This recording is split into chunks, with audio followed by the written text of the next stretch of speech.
All right.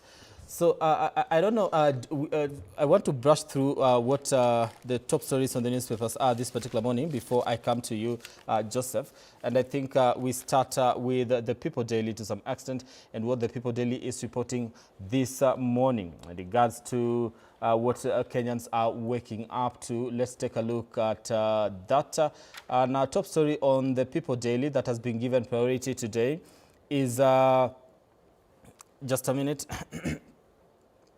The top story this particular morning on the People Daily touches on what we are talking about today, and of course that is the budget itself. Mbanjeti walks a tightrope. The 2027 budget is expected to be financed predominantly through domestic borrowing, even as Kenya grapples with heavy debt repayment burden, growing demand for relief from high cost of living, and increasing pressure to fund key government programs. It is a story on page 4 and 5. And what are we looking at? We're looking at the numbers there. Of course, it is the 4.8 trillion. That is the size of the budget the National Treasury, CS John Mbadi, will present today. 2.3 trillion is the debt repayment in budget, with financing relying on domestic borrowing. Of course, external financing is projected at 116.2 billion, representing about 10% of the deficit financing. This is the basis of our conversation this particular morning and the day today, because it is a special day for the country, looking at what is our budget. Are we really living within our means? Can we be able to finance this? Some of the proposals that have been put to the table to try and finance this budget, are they favorable to the common citizens? Will they increase taxes or not? How exactly do we go about that? And do we also get to understand what it actually means for us as the people? How important is this particular budget for the government of the day moving into 2027? Is it a campaign budget? Is it a political budget? That is also some of the things that we'll be focusing on as we continue with this conversation. Another top story is why LSK president believes Gachagua can still seek public office. A story on page 3. And of course, yes, has been covered there following the impeachment of the former deputy president Rigathi Gachagua's judgment in the High Court. And of course, he did say that he was actually going to appeal that at the Court of Appeal. Environment Crimes Court delays and threatens Kenya's conservation efforts. A story on page 16 of the People Daily. I want us to take a look at this story on page 4 and 5. And of course, this has to do with what I'm calling the basis of our conversation this particular morning as far as the budget is concerned. And the National Treasury Cabinet Secretary John Mbadi will read the budget today, setting the stage for one of the most delicate fiscal balancing acts in recent years. It comes at a time Kenya is grappling with a heavy debt repayment burden, growing public demand for relief from high cost of living, and of course, and increasing pressure to fund key government programs. Mbadi will be expected to strike a careful balancing act between fiscal discipline and economic recovery. Being the second budget from Mbadi since he took over as the National Treasury Cabinet Secretary, he is expected to demonstrate how he is going to finance the budget and ensure sectors such as education, health, agriculture, and infrastructure are well funded. Now, the presentation of the budget comes at a time when millions of Kenyans are struggling with the rising cost of living, unemployment, and shrinking household incomes. In addition, this budget is also being prepared at a time when Kenya's public debt has been on the rise and has continued to consume a significant portion of government revenues. Now, the 2026-2027 budget is expected to be financed predominantly through domestic borrowing, which is projected at this which is projected at 997.8 billion, accounting for approximately 90% of the total financing requirement. External financing is projected at 116 billion, representing about 10% of the deficit financing. Now, this financing structure indicates a significant shift towards reliance on domestic sources compared to the proportions approved in the budget policy statement, where domestic borrowing accounted for 80% of the financing mix. Now, the presentation of the budget comes even as MPs underscored the need to ensure that revenue targets are actualized given the historical revenue underperformance and prevailing global geopolitical and economic dynamics. What are the risks? Well, the Budget and Appropriations Committee, chaired by MP Samuel Atandi, warned that any shortfall in revenue collection could result in larger than projected fiscal deficit by close of the financial year 2026-2027, thereby increasing borrowing. Now, in its report tabled in the National Assembly, the committee noted that risks to inflation remain elevated in view of the global geopolitical dynamics and disruptions in supply chains. This, it says, poses significant risk to the implementation of the budget by increasing the cost of government appropriations, infrastructure projects, and public service delivery. All right, elevated inflation. Of course, elevated inflation may also weaken household purchasing power, constrain economic activity, and negatively affect revenue performance. Now, the presentation of the budget also comes at a time when the National Treasury has allocated 2.31 trillion for payment of public debt, comprising of 1.86 trillion in redemption. All right, that is just a bit of what has been covered here on the People Daily as far as this budget is concerned. The National Treasury, of course, Cabinet Secretary John Mbadi will be walking to the National Assembly to present this budget to the nation. And of course, we'll try to make sense of that as we continue with our coverage this particular morning. Top story on the Daily Nation. It is a World Cup like no other. Of course, many firsts looking at what is expected here. Biggest ever, 48 nations, including a record 10 teams from Africa. Longer shows, 104 matches played over 39 days in 16 venues. Knockout stage, a round of 32 will be held for the first time. Actually, talking of also of eventual winner will play 8 matches in total. United States, Mexico, and Canada co-hosting the 23rd edition. Of course, U.S. sparks global outrage over travel bans and visa restrictions. It has been making center stage when it comes to matters news. A record 7.1 million spectators expected to attend the matches, and of course, ticket prices ranging from 7,771 Kenya shillings to 777,100. Kenya shillings. Huge budget. Well, FIFA will contribute 813 billion Kenya shillings, a 15% increment. Also, experts warn some matches could be played in sweltering heat for players and fans. Of course, FIFA could also introduce a musical performance during the halftime interval of the final. This is a World Cup like no other. It is a repeat of the 2010 fixture. The 2026 tournament kicks off today in Mexico, with co-hosts facing South Africa. Another top story on the Daily Nation is Ruto's election budget. Huge allocations for infrastructure projects like roads and railways feature in the last full year budget for President Ruto before next year's general election. A story on page 4 and 5, and we are calling it the 4.8 trillion, the amount the government plans to spend in the 2026-2027 financial year. A story that has been covered on page 4 and 5 of the Daily Nation. Of course, inside Ruto's poll budget with sweetener for votes. Is it very strategic as far as the 2027 elections are concerned? We'll be focusing on that here on the program. The Standard this morning is reporting People versus Mbadi. Money matters. Well, Treasury CS John Mbadi unveils a 4.8 trillion budget today after the opposition under the umbrella United Alternative Government unveiled a rival 4.3 trillion people's budget yesterday, in which they say proposed spending cuts, scrapping of SHA and the housing levy, and increased funding for health and education. Now, the Kenya Kwanza government is under immense pressure due to soaring fuel prices, rising inflation, and growing resistance to new taxes.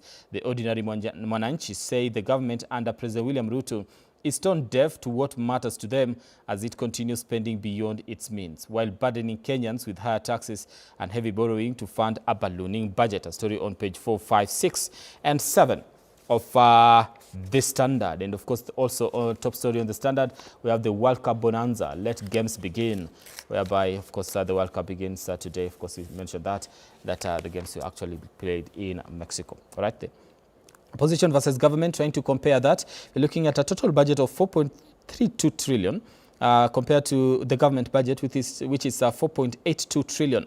Now, according to the opposition, we are like all cuts are concentrated in executive and administrative waste, non-essential security overhead, vanity infrastructure, and cancelled contracts. According to the government budget, this is an increase of 124.9 billion from the 2025-2026 supplementary estimates. Estimates 1, with recurrent expenditure rising due to higher interest payments on existing public debt. Well, projected revenue, we are looking at 3.72 trillion. That is on the side of the opposition. This will include sale of stalled affordable housing projects at market value. And of course, simplified rental income, taxation targeting large-scale property investors, evading taxes through complexity. And of course, on the projected ordinary revenue side, that is the government side, we are looking at this will largely be driven by improved performances in income tax, VAT, import duty, and excess duty collections. However, other tax revenues is expected to decline due to the sale of public entities. All right. Matters fiscal deficit, we are looking at 593.5 billion Kenya shillings on the side of the opposition, while domestic borrowing capped at 500 billion, getting rid of ghost workers, duplicate payments, and reprioritization of non-essential capital projects. Fiscal deficit on the side of the government, we are looking at 1.11 trillion. Now, this will primarily be financed through domestic borrowing, approximately 90% of total financing, indicating a significant reliance on local resources. A story that has been covered on page 4, 5, 6, and 7 of the Standard this particular morning. Mbadi's 4.8 trillion budget raises taxes fears amid economic stress. All right. All right, okay, that is as far as the newspapers are concerned and what you're waking up to this particular morning, looking at what is expected to be happening today in the National Assembly, and of course the conversation that will be forming, making news today in the country. Of course, just making headlines across the board, and of course eliciting debate here in the country to have this conversation and make sense of exactly what this means for the nation. Of course, we do have CPA Joseph Owade, who is ISPAC, member ISPAC. Thank you so much for making time once again. And of course, Peter Mbai, Secretary Economic Affairs, DCP. Good morning, Peter. Good morning to you. How are you? Very well. I know you had a late night. Yeah. Thank you for having an early morning too. Yeah, I want us to start from making sense and a perspective from the both of you to this, what we're witnessing, the 4.8. It has been touted as one of the biggest in Kenya's history. Joseph. Well, thank you. Thank you for having me here. I think the budget, as we have seen the estimates, and we are going to witness the budget sharing by the CS later today. Quite an ambitious budget, I must say, and you look at it from different fronts, and especially my focus is on the revenue raising side. And we see a situation where the government is projecting that the ordinary revenue, that is revenue from taxes, is going to be about 3 trillion. Now, that's quite an ambitious target, having seen that 10 months for the current financial year, the Revenue Authority missed their target. And so 3 trillion for ordinary revenue is quite an ambitious target.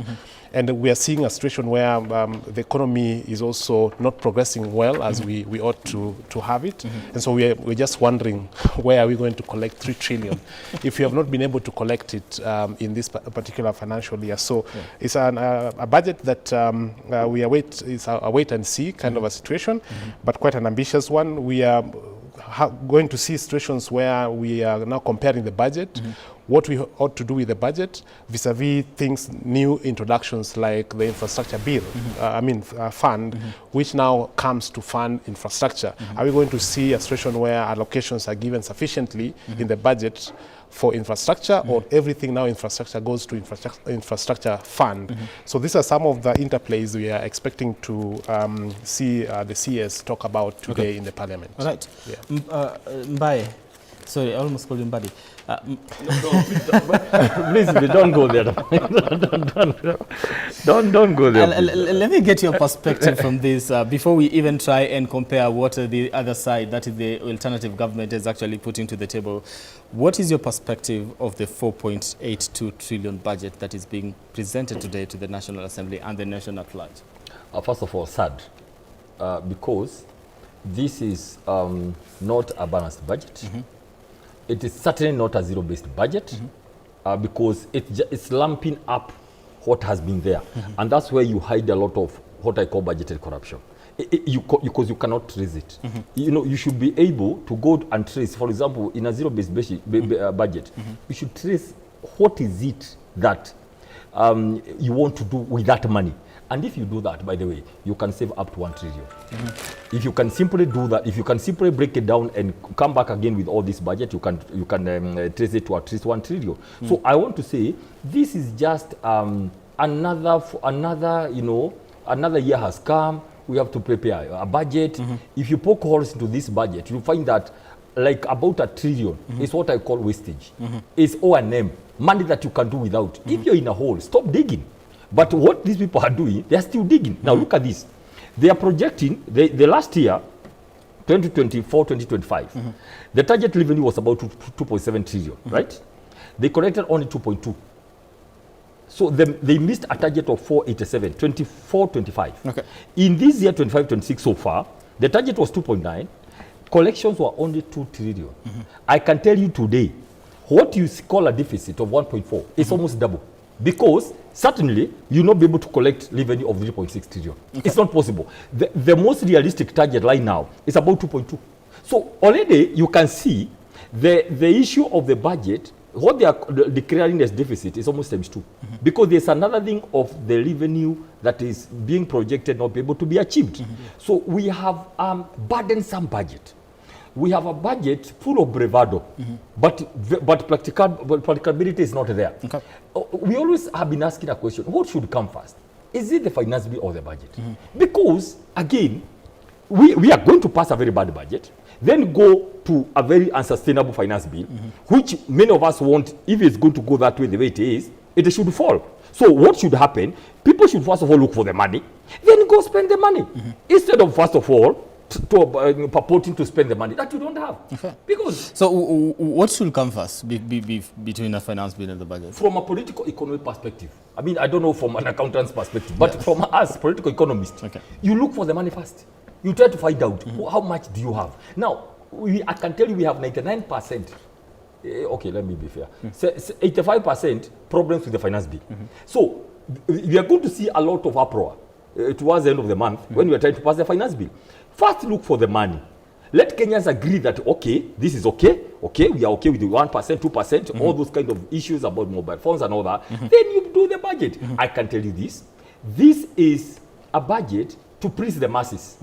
The government knows what it's going to do. The government knows how they are going to go back to Article 223, not go back to misuse. Article 223, where you are only supposed to get money it is actually meant to be an emergency or something that was not foreseen in a budget. Okay. But what have you seen already? 2.5 billion, mark my words, not budgeted. All that money that has been spent wastefully in the State House has been under Article 223. Look at that. Okay. How do you go to Article 223 for money to waste? All right.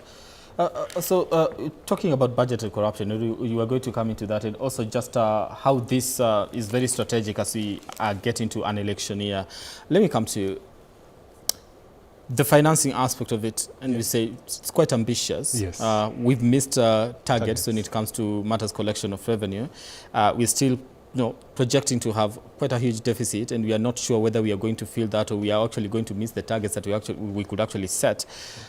Are we not learning from the previous, things that we've done before? If at all we missed a target in 2023, 2024, 2025, why do we continue to, project something higher, yet we are not able to meet some of the expectations that we actually put for ourselves? Yeah, no, it's an interesting question you've asked, because we have data. that has shown how we perform year on year as far as revenue collection is concerned, and especially tax revenues. And we have seen there's some sort of growth, but it is not strong enough to support the kind of estimations that we are having here. The finance bill that is yet to be discussed in the parliament is projected to raise an additional about 120 billion. Now, if you look at that bill, it was heavy on tax administration, which is meant to expand the tax base. And this, the target mostly is on the informal sector, which is where most Kenyans belong. And the question then is, what measures are we putting in place to spur business growth so that then when we can collect what we need to do? So what the government needs to do and focus on more is how do we enable the economy to itself generate sufficient income so that when we tax, then we have sufficient amount of taxes coming into the basket. But now we see a situation where, for example, the budget as you see it, of course I know next year is an election year, and so there's quite a bit of expenditure the government is expected to make ahead of the election, and so that is expected to somehow spur economic growth. How it's going to do it, I'm not sure. But because of this, the focus then should be for us to collect sufficient taxes to meet this target. The focus should be enabling business environment. And one of them is by tax reduction, actually, not increasing taxes. And the CBK recently did some simulations to just show us what it means when tax rates are reduced even by 5%. And the evidence is there, the data speaks for itself, but we are not seeing that in this particular finance bill. So how you're going to increase tax collections without enabling the business environment, it's going to be a challenge. Something else, we talk about the targeted deficit, which is going to come from borrowing. About 900 billion of that is going to be domestic borrowing. 900 billion, 995 billion is going to be domestic borrowing. Now, domestic borrowing has its own issues, and economists will come into that about how expensive it is. But the most significant aspect of domestic borrowing is the fact that it competes with private sector for borrowing. So that means the banks will rather lend to the government than lend to private businesses. What you do when that happens is that private businesses struggle to operate their businesses, or they get alternative sources of funds, which may be very expensive. And what that does, it reduces profitability, and it is from the profits that taxes are raised. So you can see that the budget itself is not speaking to their ambitious revenue-raising measures. And so some of those budget elements are counterproductive, and we just don't see how the revenue that is targeted here is going to be raised. Okay.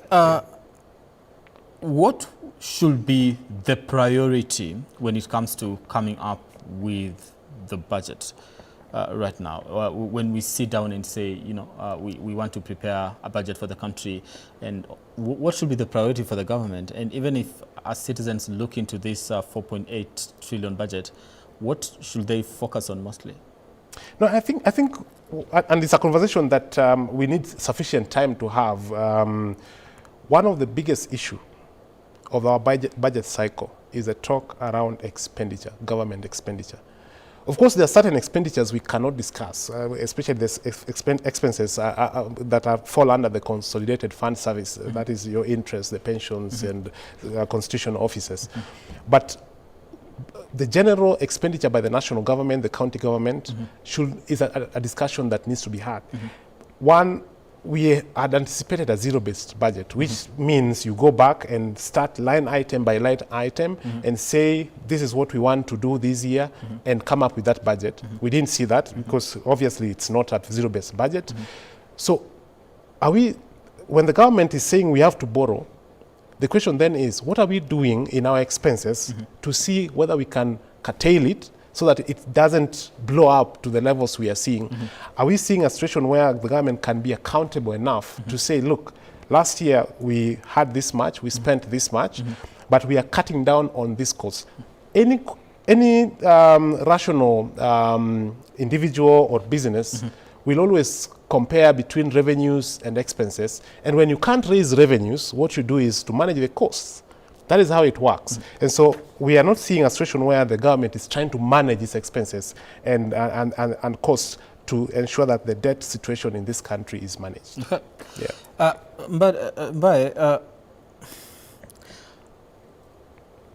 When we look at this particular budget, and I'm going to ask the same question I asked, what should be the common citizen's concern, mostly in terms of looking at what has been given priority and all that? What should be the common citizen concern?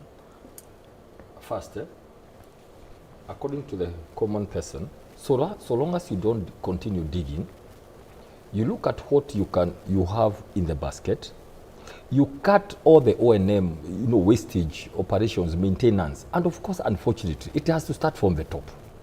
If people see the wasteful spending in State House, I mean, everybody loses hope, because these austerity measures should start from the top. So, but now, then secondly, a good budget must stop where you are digging. Now look at the amount of money you're going to get, even in a house, I mean, even in a company. You look at, first of all, what are you getting, then you try to cut. Then go invest in 3 basic sectors, social areas.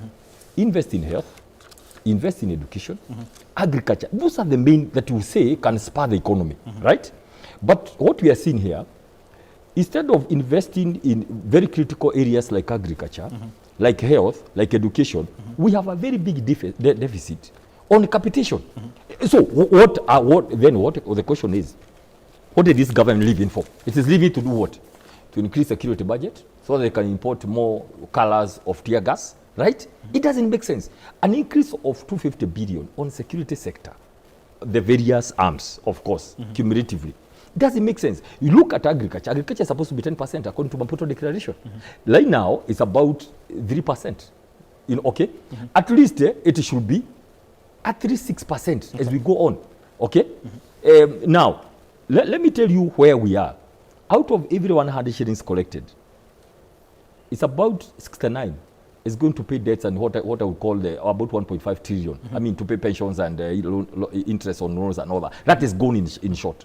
Now, for the public debt right now stands at about 13 trillion. I can tell you by the close of this year, it will be 13.5. Because there's no money. They have to continue borrowing. The appetite is too high. Now, that debt to GDP ratio is about 72.4, if I'm not wrong. Yet it should be 55%. So if you see a government running on empty, this is what I would call incapacity to govern. Simply it means there is some very key things this government is missing. If you cannot be able to have some fiscal discipline on public finance, then there's nothing else you can get right. I can tell you that. Because from 72.4, it should be 55%, at least the debt to GDP ratio. So what I'm saying is this. Look at where we are. In the 10 years of President Moi Kibaki, he borrowed 1.3 trillion. The 10 years of Jubilee, they borrowed 6.7 trillion. So far, where we are right now, this is about 3 years point something. He has borrowed 4.2 trillion already. By the course of next year, if this trend goes, he'll have borrowed what Jubilee borrowed for 10 years. Now the question is, where is the money going? Where is the money going so far? The taxes we have so far is 8.7 trillion. Add 4.2 trillion of the taxes already. All that is money that you cannot account for. Now let me tell you what the problem is. Okay. And I don't know how far we can go, because when you have leaders at the top who don't understand public finance, that's where the problem is. And I've always said this. It is one thing for people to know politics for 31 years and say how they are masters of politics for 31 years. If you don't understand governance, I can tell you, we will talk here today, tomorrow. If the people at the top, because this is a presidential system, all things come from top. If they don't understand public finance, governance, all those tenets of governance, then I can tell you, we are going to get into a hole deeper than we think. Because if you look at this, and there's something he has mentioned very important. Look at the ratio of domestic borrowing to external borrowing. It's like 90-something percent, 89%. Now, let me tell you the danger. Because external loans are cheaper. 2%, 3%. I mean, even Chinese itself, by the way. Yeah, they are cheaper, IMF and all that. But the people at the top again, they prefer domestic borrowing because it is business with the banks. Okay. I can tell you the percentage of the people who can go and get $1 million, $5 million to put to the domestic borrow. The percentage is almost zero compared to the banks. But again, who owns the banks? State capture in play. There are people who owns banks here, and they are happy doing business. Okay. During Kibaki time, banks would come and knock on your door to give you a loan. This time around, they don't care about you. They don't care about you because just overnight, treasury bills are announced. All of them, I think 70%, big banks, the people are trading with themselves at the risk of the Kenyan. Okay.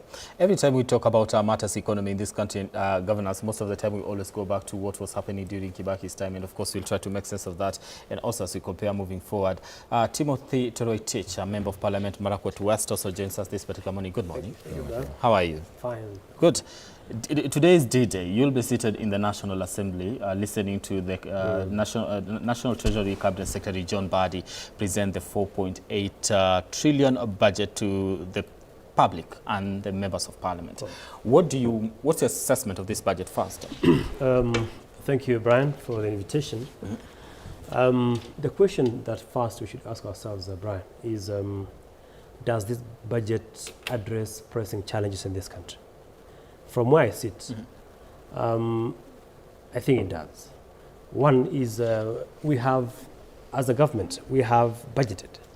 And a huge percentage, over 30% of our budget, goes towards education. Brian, this government has chosen to invest in education because we want to invest in the future of our children. And Brian, this government alone, in the last 3.5 years, has employed over 100,000 teachers. If you compare with the last regime, between 2013 and 2022, when the former president exited presidency, they only employed 107,000 teachers. Brian, the budget in education this time around is over, I think, 785 billion Kenyan shillings, over 30%. And for me, that is a plus and addresses basic challenges like, even unemployment. We are planning this year to confirm 20,000 teachers on internship. So, of course, that will increase the number to over 120,000 that this government has employed between 2022 and 2026 this month. And of course, there are other issues. For the first time, we have set aside 16 billion Kenya shillings, Brian, to employ or to give stipend to 150,000 village elders in this country. I mean, Brian, that is, we are addressing issues of unemployment. Of course, I know there are many challenges there, here and there, but even giving stipend of 3,000 shillings to village elders in this country, it would have a trickle-down effect to the very people that we intend to, it's a way of creating employment and assisting those who have been neglected by this, by previous regimes in this country. So you're looking at it and saying it is a budget that gets to address the issues that the people of the country are facing at the moment. Absolutely. So some people look at it and have a different opinion all the same and say it is a huge budget, and also looking at whether some of the things that have been given priority should be given priority. Mbai here has a different opinion in regards to what has been given priority in terms of this particular budget. How are we looking at things from different perspectives? You know, what you're saying, Brian, if you look at the figures, first of all, teachers that are employed so far is 56,000. The other 44, they are interns. Those ones are not, and we have been fighting every year for the last 3 years, because you cannot put teachers who went to the same school, others on interns, others PNP. We hope the budget line now will get the money to literally. We have set aside monies to confirm the 20,000 teachers on internship. So for just for record, but number two, we have serious deficits on JSS, serious deficits here. So the question is this: can we unpack this 781 budget for education? Because therefore, where is the priority? If capitation is not there, you can say it's 27%, but how comes we have a deficit on the issue of free primary education, free secondary education, JSS capitation.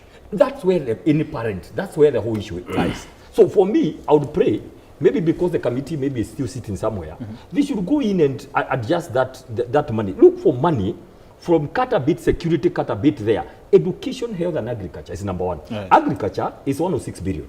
That represents 3.7%. Now, do you know what? Even myself seated here, I'm a farmer. Everybody here, I mean, you have some 10 chicken, and we want you to grow to 20 chicken. At least we should go towards Maputo declaration of 10% and do 5 or 7 as we move on. Brian, first of all, the issue of unemployment of teachers in this country is a national crisis. We have almost more than 350,000 unemployed teachers in this country. Brian, between 2022 and 2026, this month, we have employed over 100,000 teachers. The facts are there. The facts are there. But I've said in the last 10 years of Uhuru regime, they only employed 107,000 teachers. When it comes to agriculture, this government has invested in production subsidy rather than consumption subsidy, as was done by the regime. Look at fertilizer, for example. We've set aside under this budget 18 billion Kenya shillings for fertilizer subsidy. And you've seen the increase in terms of maize production in this country, courtesy of the fertilizer subsidy by over 30 million bags of maize, for example. And of course, we are making ourselves a country that we are able to provide food sustainability. We increase crop production in this country. Brian, that is a way of ensuring that the local person at the local level can afford basic necessities. Okay. Yeah. Yeah, so I just wanted to weigh in on that. While I appreciate the focus on farmers and education, through the finance bill, which is now the revenue raising side of it, we are seeing a situation where there are proposals to move, for example, from zero rating to exemption, very critical goods and services. So one of them, of course, is pharmaceuticals. And maybe just to break that down, the issue with moving from zero rated to exempt as far as VAT is concerned is that when you zero rate a product, then the input tax the supplier has to incur can be claimed from the revenue authority if it is zero rated. If it is exempt, then that input tax you incur becomes your cost. And what normally happens for international business, you pass that cost to the end consumer. So we've seen situations where animal feeds, pharmaceuticals, and other products which were previously zero rated are now becoming exempt. So while the government is giving with one hand, one side of the hand, they're taking with another. And I think that's something that can be looked into so that these critical goods and services remain to be zero rated. Something else that we are expecting in the finance bill is the exemption of the low-income earners from pay as you earn. I know there are still discussions around that, and we are hoping there is a promise to introduce it on the floor of the parliament, but we had hoped that this would make it so that Kenyans who are earning 30,000 and below, and data has it that there are about 30% of all employed Kenyans earn 30,000 and below. And if they can be relieved of tax, then what will happen is that they will have sufficient disposable income, they will spend more, and so we are going to gain taxes on now consumption taxes, VAT, excise, and things like that. So we didn't see that in the finance bill. There are talks to introduce it on the floor of the parliament. I'm not sure whether that is going to be the case. But help me understand, if we go that particular direction, it is a good one, especially when it comes to when you want to at least balance and help Kenyans actually have something in their pocket. However, because I do believe there's a certain amount we do collect as a nation, right? If with everyone that is actually employed and getting an income, if we say anyone that is earning 30,000 and below will not be taxed, then the money that they used to pay as far as taxes is concerned, who gets to bear that particular burden then? No, actually a simulation was done, and the National Treasury is at the forefront in doing this. About 35 to 40 billion will be forgone by the government. But on the flip side, consumption will increase. What that means is that people will buy more, will purchase more. Remember, taxes is just not only income. There are taxes all of us pay which is equal. For example, VAT. Every time I buy something, I pay VAT. Every time I transact maybe on mobile money or my bank, I pay excise and things like that. So the government is going to still gain from consumption taxes. But beyond that, the moment disposable income increases, then the economic activity also increases. So there is a ripple effect, and simulations have been done, including by the Central Bank of Kenya, that shows that actually the ripple effect long term is way better than if we go. The challenge we are seeing with the revenue measures is that we are more short term. We want what we can gain now without thinking long term. And that's why you see a situation where finance bills introduce something this year, next year they take it away because it is very short term. The government has what we call the medium term revenue strategy, coupled with the national tax policy, which envisions some sort of stability and certainty in tax policies and tax measures. But this is yet to be implemented. Why? Because we are a bit more short-term in our view of how we look at tax policy, and this then brings instability in business planning. So for me, I think the move to exempt 30,000 and below income earners from tax is good both for the government, but especially for the common mwananchi, which makes up a bulk of our population. Okay, what do you make of that? No, let me tell you. For me, I want to concentrate on the budget because finance bill is another story. And I think, Mheshimiwa, I think we need to first of all sort the finance bill before we go to appropriate the money. Because, you know, and I think there is an issue of force in this government. So, you know, budget, you pass it, finance bill, even if you say you don't want it, we still bring it back under the miscellaneous act and all that. We cannot share what we don't have. I repeat, we had this discussion last year, and I want to insist on the same. We have to change how this country works on the issue of the public finance. Because we are here talking, we have so many issues here, problems in the issue of mobile phones, you know, tax and M-Pesa transactions, the issue of land, the issue. I think we should first of all deal with finance bill going forward, because you cannot appropriate what you don't have. You know, most of the money that's being budgeted here is coming from finance bill. Who agreed to it? According to government, automatically we are going to get what we want. But is it so? No, I don't think so. So allow me quickly. Has operating like that been, you know, worked against us to some extent as a nation? Yes, that is the problem that we have. And do you know what's going to happen? The budget will be passed, and that's what I'm saying. This is the most unrealistic budget ever in this country, because it is failing on all the issues. No zero-based. It's not a balanced one.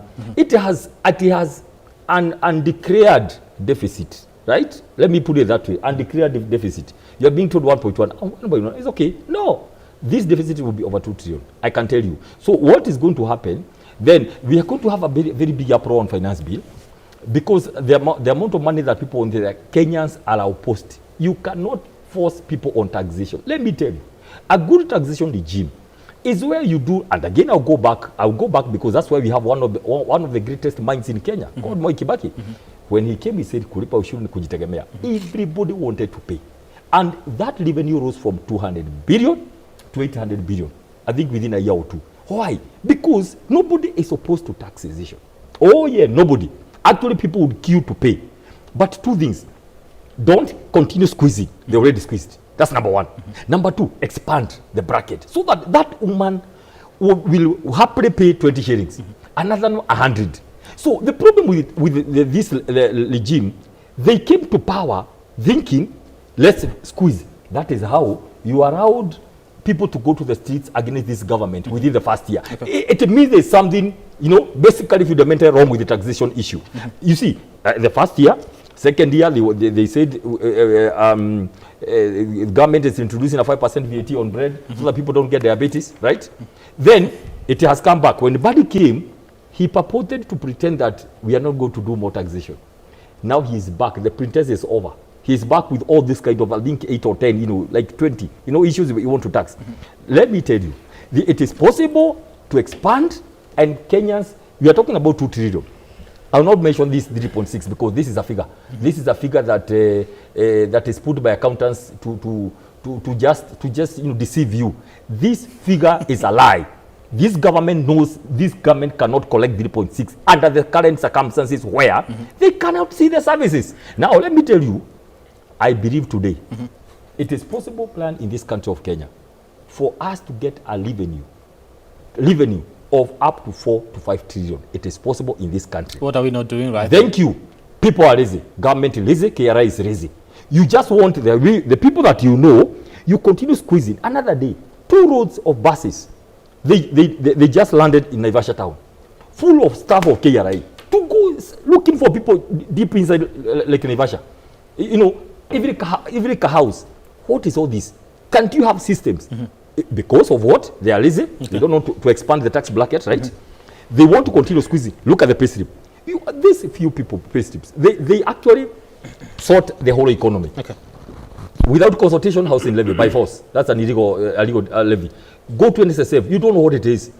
Go to SHA. Go to all this. But the corresponding, because when you tell me you are charging me housing levy blind, I have a mortgage. I have my own plot at Kamuru or wherever you are near your place. So what are you telling me? People have given up on taxation. Okay. People have actually an anti-taxation attitude because they can't see what is going. But they can see money splashed 100 million one day at State House. Okay. Tim, Yes. what is the balancing act? You have a budget that you need to finance. It is 4.8 trillion. You have to figure out how do you get to finance this budget. You have a public that is, a little bit,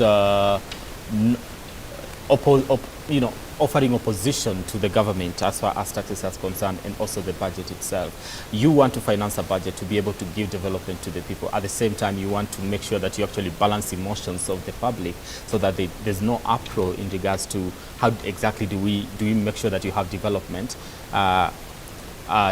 but also make sure that you don't feel too much pain when it comes to the taxes that will actually be coming, coming to tax from you. Thank you, Brian. Brian, first of all, let me respond to some of the issues that have been mentioned by my colleagues here.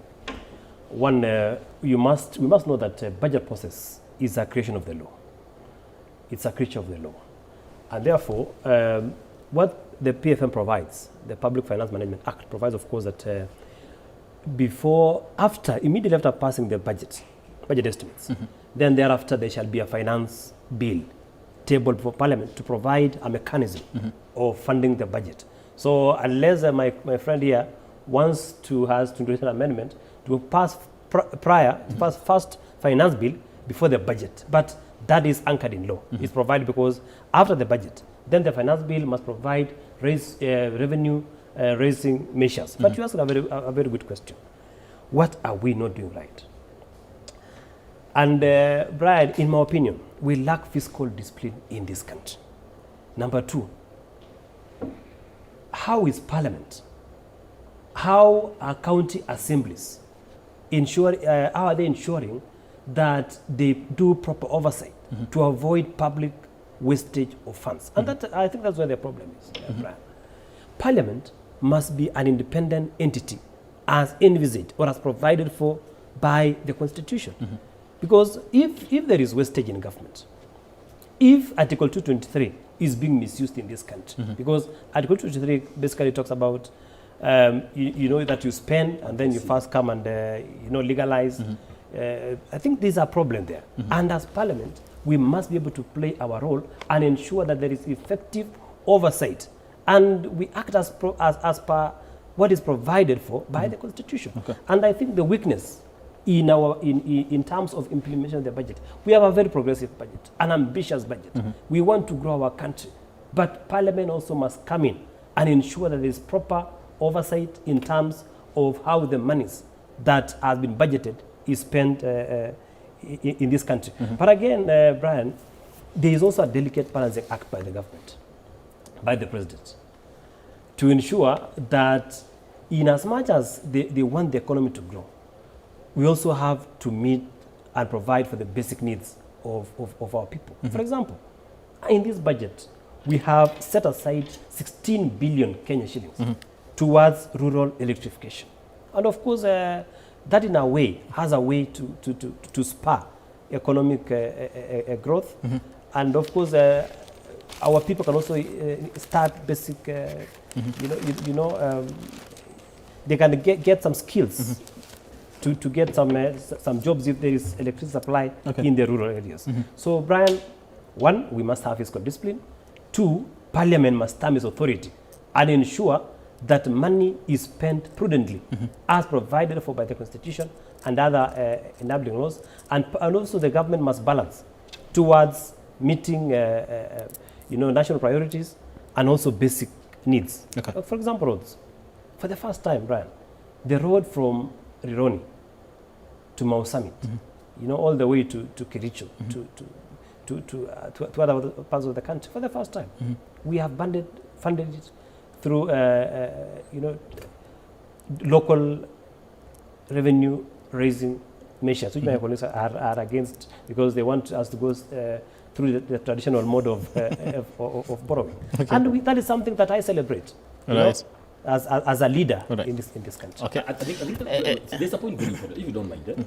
What Mheshimiwa is saying is that Parliament have a mandate. Whatever you get from the executive, to simply break it down completely, move the figures so that the figures can fit what the people want. Because what executive is not able to do, Parliament can do it because they have the mandate of the people. To go and say, wait a minute, government, can we have at least 7%, if not 10%, on agriculture? Can we bridge the deficit on education? They are able to do it. The problem, they are not doing it because they are captured. Now let me tell you the problem. They cannot be bold enough. I like what Moshe is saying. Parliament should, and he's a member. I know he may not be a member of the budget and appropriation, but you see, the National Assembly is the one that gives the mandate to the Budget Appropriation Committee to go and investigate the budget on their behalf. So they have a right to tell the Budget Committee, excuse me, we don't agree. And that's why I'm asking.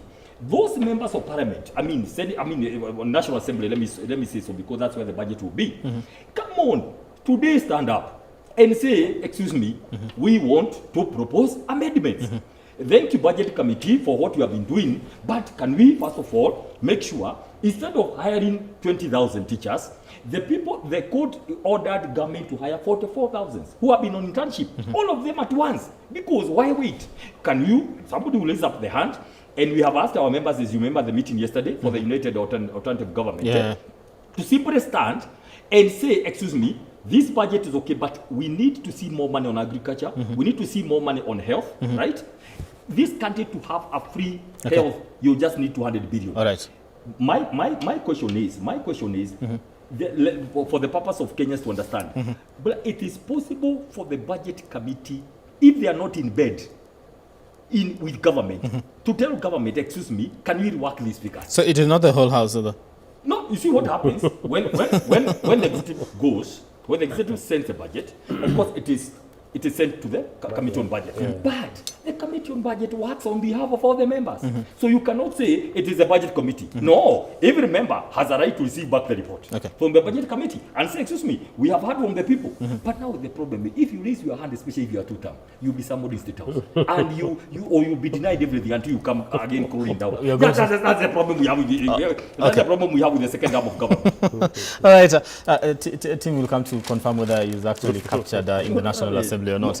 Time to take a break here on the program. The conversation continues here on K24 and of course Kameme TV as we look at this special production and the budget 2026-2027, making sense of exactly what it is for you and how it gets to affect you, and also are we playing politics with it?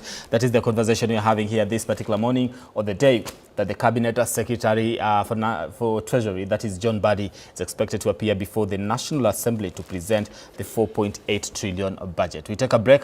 Be back in a few.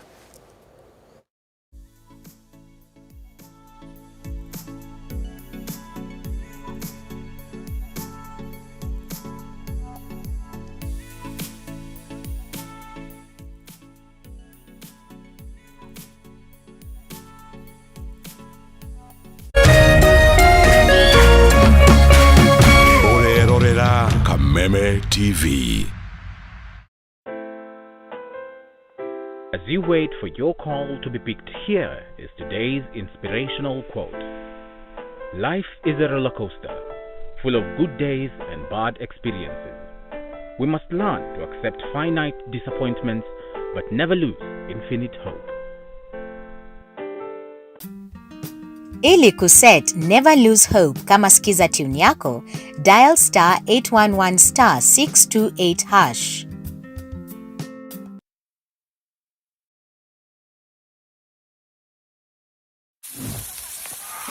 Karibu! Leo pork ni poa kuliko mpoa wako na haiko ghost. Hii iko na protein safi. Unaanza na 4-pack, unaamka na 8. Hii imeenda. Pork iko na selenium. Inalinda immunity kama bouncer. Na iko na vitamin B1. Unaingia shift leo, unatoka kesho na nguvu. Ingia utoke na testimony. Ewa yote, wet fry, dry fry, stew, choma. Fuel ni pork. Focus ni pork. Boost ni pork. Pork power. Pork safi. Life safi. Wananiita Professor Power. Ukisikiza wengine, utachanganyikiwa. Jipatie power na Farmers Choice Pork inayopatikana kwa stockist, butchery au supermarket kote nchini. Farmers Choice Pork ni pork safi, life safi.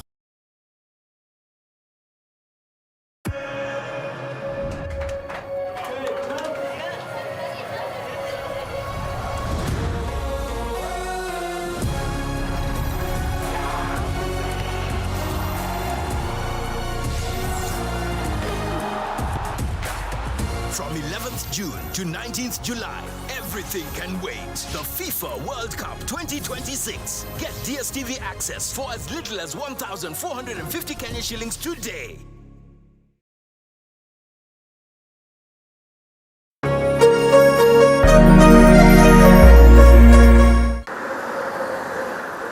Gharama ya mafuta inazidi kupanda na shinikizo ni kwa wanaotumia magari kwa shughuli za kila siku. Nashaona tofauti ya kuendesha gari ya mafuta na gari ya gas.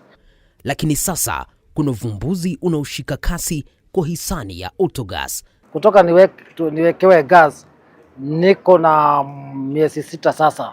Na kutoka nianze kuendesha gari ya gas naona iko na faida kubwa sana, manake gas ni nusu ya mafuta. Magari mengi yakiacha petroli na dizeli na kuhamia kutumia gesi. Pahali nilikuwa natumia petrol station nikiweka mafuta ya 4,000, sasa hivi ninaweka 2,000 na chapa the whole day. Lakini je, teknolojia hii ni salama kiasi gani? The safety of this system is too high compared even for that of petrol. Na inaweza kuwa mustakabali kwa usafiri nchini Kenya. Tunafaa kufanya kitu inaitwa education, just basic education about autogas, na to make sure kila mtu ame-understand. Usikose makala maalum kuangazia swala hili Ijumaa hii saa 3 usiku kwenye runinga ya Kameme TV.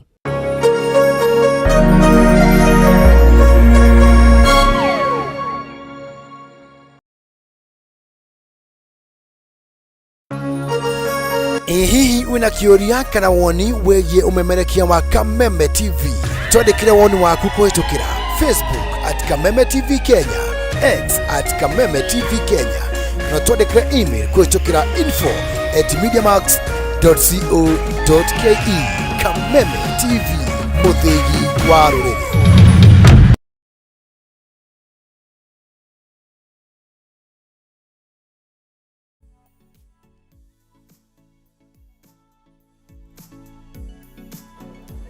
All right, thank you so much for staying with us here on K24 and Kameme TV as we continue with the budget 2026-2027 special covering this particular event. Of course, what will be happening in the National Assembly. It is a wall-to-wall coverage starting, of course, from 6 a.m. We're just done with the first hour. We'll go all the way to 6 p.m. in the evening, trying to make sense of the events today and also break it down to you, the citizen of this particular country, understanding the numbers and why they matter to you, and also the politics around it. What exactly is happening on that particular front? How exactly do we get to finance the 4.8 trillion budget that will be presented to us, or rather is being presented to us as the citizen of this country? Now listen, the Principal Secretary in the Ministry of Treasury, that is Kipto, yesterday was speaking in regards to quite an array of issues as we get to you know, this the 4.8 trillion budget presentation in the National Assembly. So I'd like us to take a look at what he said in regards to whether this is enough or not? Of course, this is just one of the things that he spoke about. Then we come and try to make sense of that. It is not that we had a plan and we have abandoned. No. We are implementing zero-based budget. And what this means is that we avoid a situation where we look at the budget last year and say, okay, increase this much. No, we need to look at every program, every project from the need of what it requires, and we fund from there. So it's not that we have fully succeeded, because it is something that we are implementing now in the second year, but our desire is that we must fully implement zero-based budgeting. That way, we avoid where ministries just want to be given additional money without accounting for the past. Yeah. Number two is that the law is on always. I mean, the law, the PFM law, which is this. It's my Bible, and of course the Constitution. Envisage a situation where we may have emergencies, or things don't go the way you have planned. So supplementary budgets are not supposed to be there as part of our plan to say we will do supplementary. Like now, it's my desire that my minister will present tomorrow the budget, Parliament approves, and we implement that budget without going to supplementary until next year when we have another one. The reason we come back is that we may face situations like that have happened recently when we had this oil shock. Then you find that your finances are not moving the way you had anticipated. So what do? You either go to Parliament and seek for more permission or approvals to incur more expenditure, or also mix up and say, I can forego these other items, and then end up with a situation where you can actually reduce the budget. What we have done this year is that we have reduced the number of supplementary. Remember, during the after Gen Z moment, we had 3 supplementary budgets. This year we said we don't want, but we have actually succeeded because we just did 1 supplementary in March, and anything that we have now is only probably a cleanup of things we didn't foresee, which are very minimal. I would say we have finished the year with only 1 supplementary, which is good. Yeah. It means the only thing is that it's a supplementary that ends up with a revision of expenditure that is higher than earlier. And that's not the desire, but of course we also have to come up with reality. The other thing is that we operate within an MTF, a medium-term expenditure framework, which is over the medium term. So we are saying we want to still stick to a situation where we are doing fiscal consolidation. So there are quite a number of reforms we are carrying out, which we hope that will help us to raise revenue. I think we are also working on, apart from privatization, and these commercial viable projects, we are also looking at entities that exist which we want to shrink, merge some of them, some of them to head office. You don't need to have as board members of an entity that has very few staff. It's just a cost center. So we are doing a lot, and there's a bill in Parliament now trying to help us to do that merger. So there we also are able to free some resources on the expenditure side. Of course, that is the Principal Secretary, of course, speaking on the issue to do with the budget, the 4.8 trillion budget that we presented to the National Assembly today. Of course, raising an array of issues. That is just one of the things that he was talking about as far as the zero-based budget is concerned. And of course, we're also talking about why it is not enough. We also spoke about why we are struggling with debt as a nation, and also the issue to do with why are we not feeling it as a citizen of this particular country, because most of the time we normally ask the question, all this money that you're collecting, all this budget that we normally do, where is the place of the common citizen? Tim here will raise and say, okay, we have given priority to the people of this particular country on issues to do with education and issues to do with agriculture. However, other people that will be on the ground will have a different take on the same. So where exactly is the disconnect when it comes to matters between what the government is saying and what the citizens are feeling? Before I come to you in regards whether you've been captured, let me come to Joseph. Joseph, how does a zero-based budget look like most of the time? How exactly do you go about planning that? Well, thank you. And maybe just to react to the issue of zero-based, I personally don't think we are already implementing it because, I mean, we have the estimates and as you can see them, it's just a top-up of what we had last year. So zero-based budget is a situation where you come, it's a clean year, we start from scratch. We say, what are our priorities this year? How much are we allocating to this particular area? How much are we allocating to this particular area? Every ministry, department and government agency sits down and says, how many employees do we have? How many more do you want to employ? And what will that wage bill look like? Okay. What we are having currently is more of an adjustment to what we had last year. So you have a budget last year of maybe a ministry has a budget of 100 billion, then they put a 10 or 12% increment on it and say now we want something about 120, right? So zero-based budget is granular in nature and every single line item must be justified for that particular financial year. So I don't think that's what we are having currently. If we had it, then ideally we should see some changes, especially as far as expenditure is concerned, some reduction in expenditure. It's not possible that every single item in the budget has to increase in expenditure because some of them were budgets that were introduced for short-term expenses. So that means that it was meant for that year only. In the current budgeting system, it assumes that we are still having that particular expenditure, which was supposed to be one-off. Okay. Zero-based budgeting will do away with those one-off expenses that were incurred in the previous years. So we are yet to implement it, and it's a good thing to implement. I know many governments struggle with it. And why is there a struggle when it comes to that implementation, though? I mean, the short answer is that it holds you more accountable. Okay. There's accountability because you have to now. So you want to say people are running away from accountability?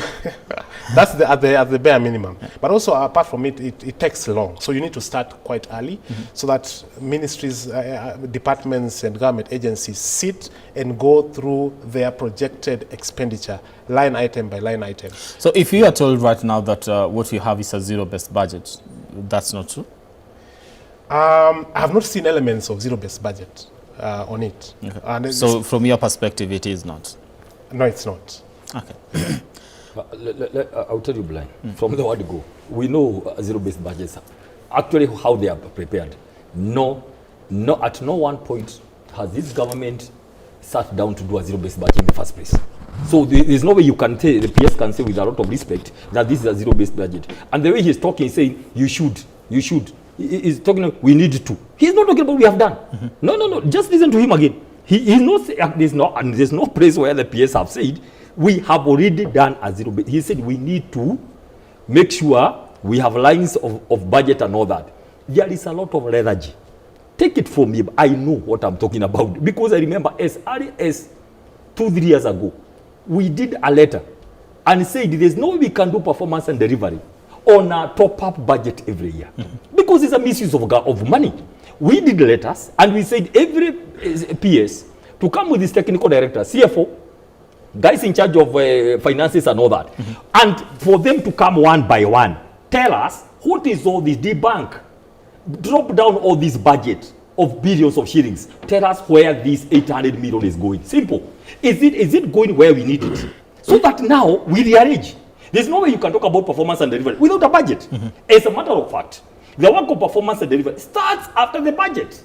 So that now you know there is this project given the 200 million or 2 billion or 3 billion, that is the project you are going to follow. So we discovered the place to start is to go back to Treasury, to the presidency and tell them, the executive office of the president, please can we have a zero-based budget that will lead to a balanced budget. When you have a balanced budget, you don't have to do supplementaries. Supplementary is a lazy way. Because you are not keen enough to do the first budget, you do to supplementary to kill the original budget. Let me tell you what happens. It's very simple. Any supplementary you see is a measure of laziness, incompetence, of governance, because you should do a budget that you believe in. I can tell you today, seated here, this is about June. I can tell you for sure. As early as September, you'll be hearing about a supplementary budget. That is poor planning. Because what you intend to do, whatever you are not able to, the money you, because for the eyes of the public. Now, have you ever seen the kind of public involvement in a supplementary budget? Because what they do, they simply say, okay, because there's a lot of scrutiny. I sat in a budget committee meeting in my home state of Nakuru for 5 years, and I know what I'm saying in the county assembly. So what we are saying is, they come because of the issue of public scrutiny. You pass a budget, but you know we are going to move this money from development or from X place to some other projects which we know of. That supplementaries are easy ways. Now, let me pause there. The other issue is 70 to 30 ratio. The PFM Act, the one he is referring to be his Bible, says you cannot exceed expenditure. Development must always be 30%. You cannot exceed 70%. Now, look at this budget. Again, that's what I'm saying, the failures in this budget. It has gone on. There is so much money on recurrent as opposed to development. And it's good to say, this is not just for the national government. I think the report said up to 50%, if not 60% of the counties, they still have the same problem. But they are saying, even the national government can do it, we can also do it. We should have a law. We should be very specific. The first thing we are going to do next year, when you take over government, is to make sure within the first supplementary, because that one we must do, hoping they will not pass a budget next year, and then eat all of it before the elections. So we must ensure a balanced budget in terms of 70-30. 70-30 must be, in short, kill all the OMNs. 70-30, what does that mean? Now, 70-30 means, according to the PFM Act, the amount of money you have, you cannot spend on recurrent more than 70%. 30% must go to development. Both in the national and in the county, because they are governed by the same PFM Act. So what we see in this budget, there is more money in the recurrent, more than the development, in about 60% of the counties again. So we are saying, one thing we are going to do is to say, in the first supplementary, we are going to tell the counties, we want to see a 70-30 number one. All right. Number two, which is very important, he talks about emergencies. He mentioned about why the supplementary budget. I've handled that. Let me go to Article 223. What the PS have not said is why, as a PS, he has allowed a very top-notch person that we know for many years, Dr. Kipto, literally, with a PhD in finance, why he has allowed this government to misuse Article 223. As a matter of fact, I've shared with our team of lawyers from the United Opposition to tell us what somebody can do, a Kenyan, whether they can go to court based on that report of the control budget to simply go and sue some people for misusing Article 223. All right, it cannot be until next year. Next year, too far. People will be finished here. Let me tell you, all money will be gone. All right. Yeah. Team, in response to this. Now, Brian, Dr. Mbai has spoken eloquently. But what do you expect him to say? He's the Secretary Economic Affairs of DCP. So he sees nothing absolutely good in this budget. Despite us allocating the highest budget to education, energy, 16 billion, which every constituency this time round will get 56 million Kenyan shillings towards last mile connectivity. That is a plus to every person who is within the rural areas. We have given village elders 150,000 village elders in this country. This time round, it has never been done since we got independence. They are getting 3,000 shillings stipends every month. And we have, of course, there's a way that we have budgeted. We have a budget that has a trickle-down effect to the very common man. But having said that, one Brian is, and I want to repeat this because we must be able, even if I support the government of the day 100%, but there are things that we must look at them objectively so that we assist the common person. Article 223. Actually, it provides that it is only it can only be used in unforeseeable events. But what is happening is there's an element of misuse of this article. So and I've always said this, Brian, that as Parliament, we must be independent to check the excesses of the executive.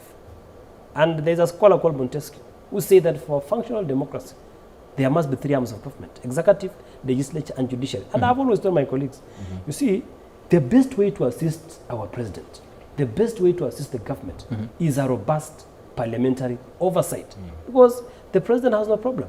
Those who are managing the affairs of the state have, there's an element of misuse of public funds, and parliament must come in and oversight. But the problem is, of course, as a member of parliament elected in the party of the president, I have also an obligation to defend my government and the floor of the house. And therefore, Brian, we must revisit the architecture and the design of our constitution. And the architecture and the design of the constitution is, to borrow what was in the NECO report, let us establish the office of the leader of opposition in this country. Because what you have in parliament now is a minority side. There is no opposition in the design and architecture of our constitution. We must have a fully funded office of the leader of opposition. Because what's happening? So what you're saying, Tim, is that since you're elected under the party, the ruling party, your responsibility is to defend the government of the day. In a presidential system of government that we have today, like we have in this country, if you are elected through a political party, of course there is the question of independence of parliament, and also there's the question of party loyalty. I mean, at the end of the day. So how do you strike a balance? What comes first? My friend, you are obligated to defend the government. But you are a representative of the element people. of independence, but again, the challenge is it's very dicey. You have to balance between oversight and, of course, defending the interests of the government at every. Because it's the party that sponsored you to parliament. So allow me. You are a so when you say parliament need to be very robust when it comes to checking the government, who exactly is supposed to do that, if at all? You, as a member of parliament, believe that your first responsibility is to your political party and the defense of the state.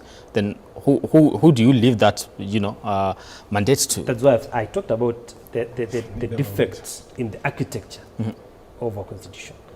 Kenya has not reached a place where we have absolute independence of our institutions. There's a challenge. There's still an element of compromise. And you say, we must support the government of the day. If you don't support the government of the day, then there'll be political consequences. It's a fact. I mean, that is where we must leave our constitution. There's the constitution in theory and the constitution in practice. Of course, in theory, it says parliament is absolutely independent. But again, the practice But that is not the case. But the practice is you also have an obligation to support the government at the floor of the house. We have a party constitution that obligates a member of parliament elected through a political party to support the government of the day.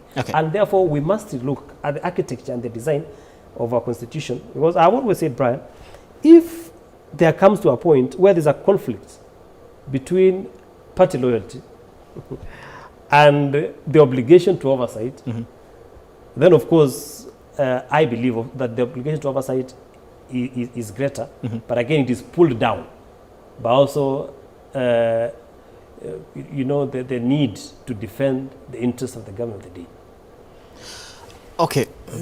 Yeah, no, I just wanted to comment on that because you see, the citizens of this country have signed a social contract with the government. And we've seen intentions by the government to undertake fiscal consolidation. But at the same time, we are seeing problems with fiscal discipline. And Mheshimiwa is saying it's difficult to, enforce fiscal discipline because it may compromise your position politically.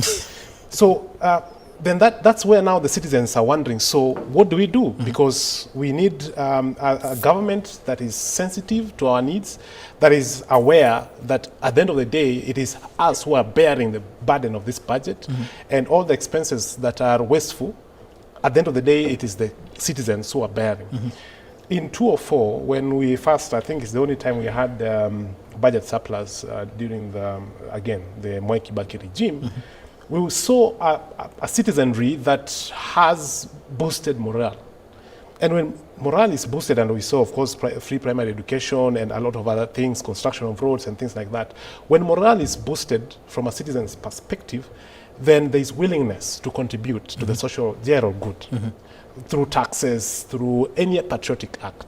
But what we are seeing right now is a situation where the government is not willing to be disciplined as far as expenditure is concerned, but at the same time they expect the citizens to contribute their fair share. That becomes a bit tricky because we've seen that the morale is going down lower and lower each day. The business environment is not working very well because of these same issues of fiscal discipline. So for Mheshimiwa to say that their hands are tied gives us no hope because we are depending on them. We can't directly be in the parliament to debate some of these things, but we send them to do it for us. So our hopes are dimming, but I know that they are well-meaning, except they're not working towards the general good of the country. Now, something on the issue of supplementary budgets which have been mentioned. Currently, the budget is estimated 4.8 trillion. Out of that, 2.6 trillion is consolidated fund service. In the consolidated fund service, where we have interest repayments, where we have pensions and constitutional offices, about 1.25 trillion is interest.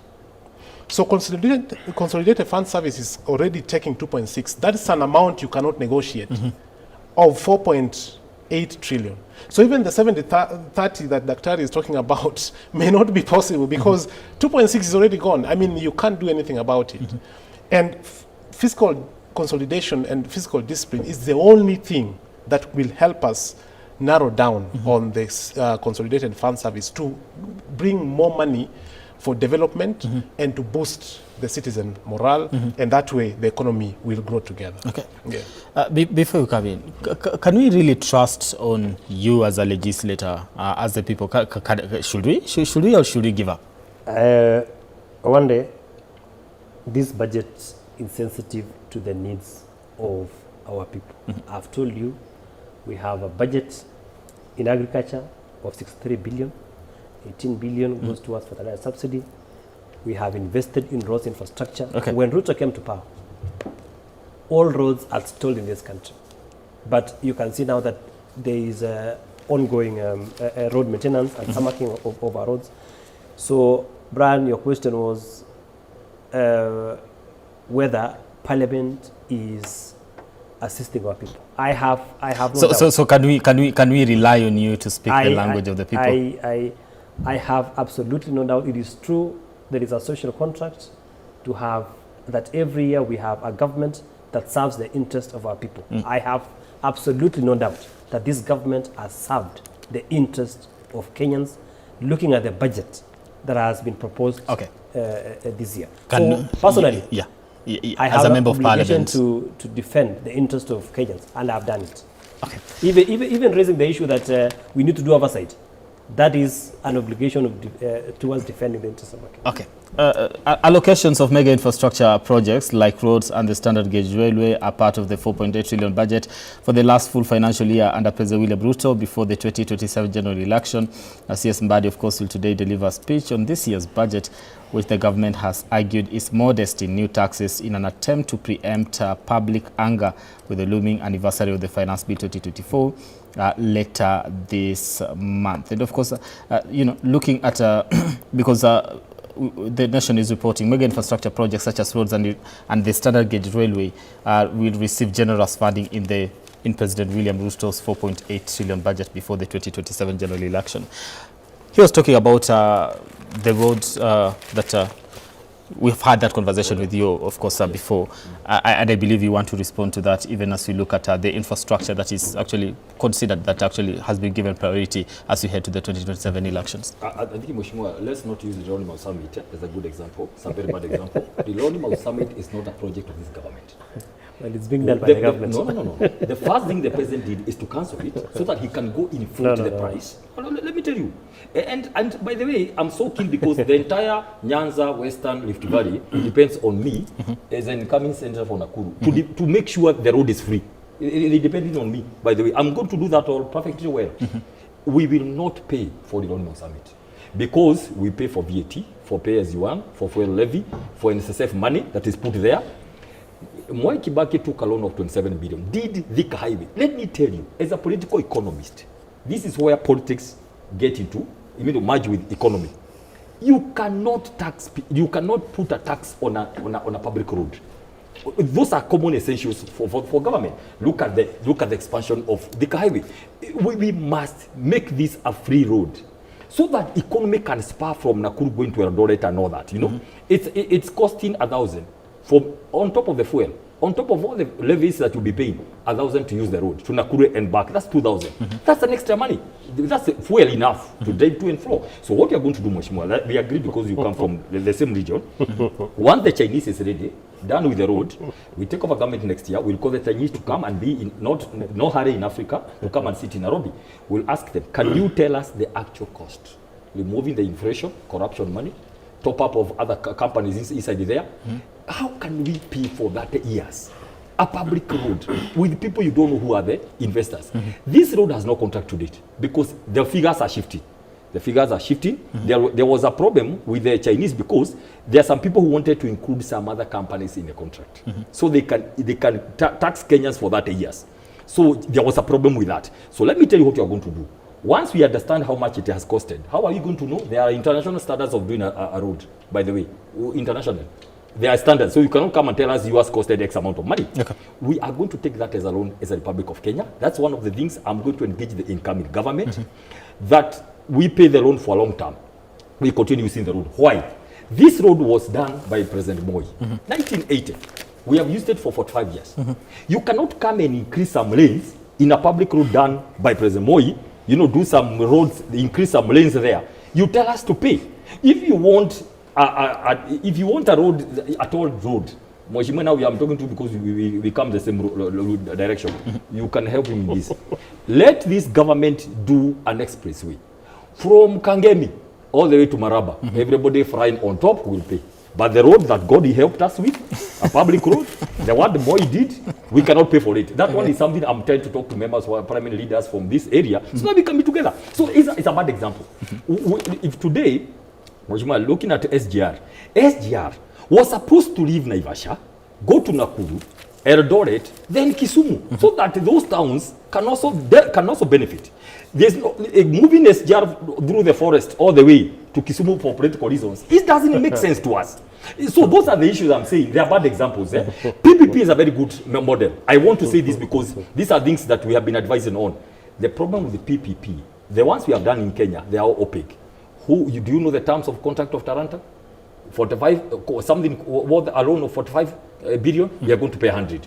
Do you know anything about Bomas, who is doing at how much? I'm told it's CRBC again. Yeah, we don't know the details. The road that was supposed to help Kenyans is a dueling of Mombasa, Nairobi, even to date.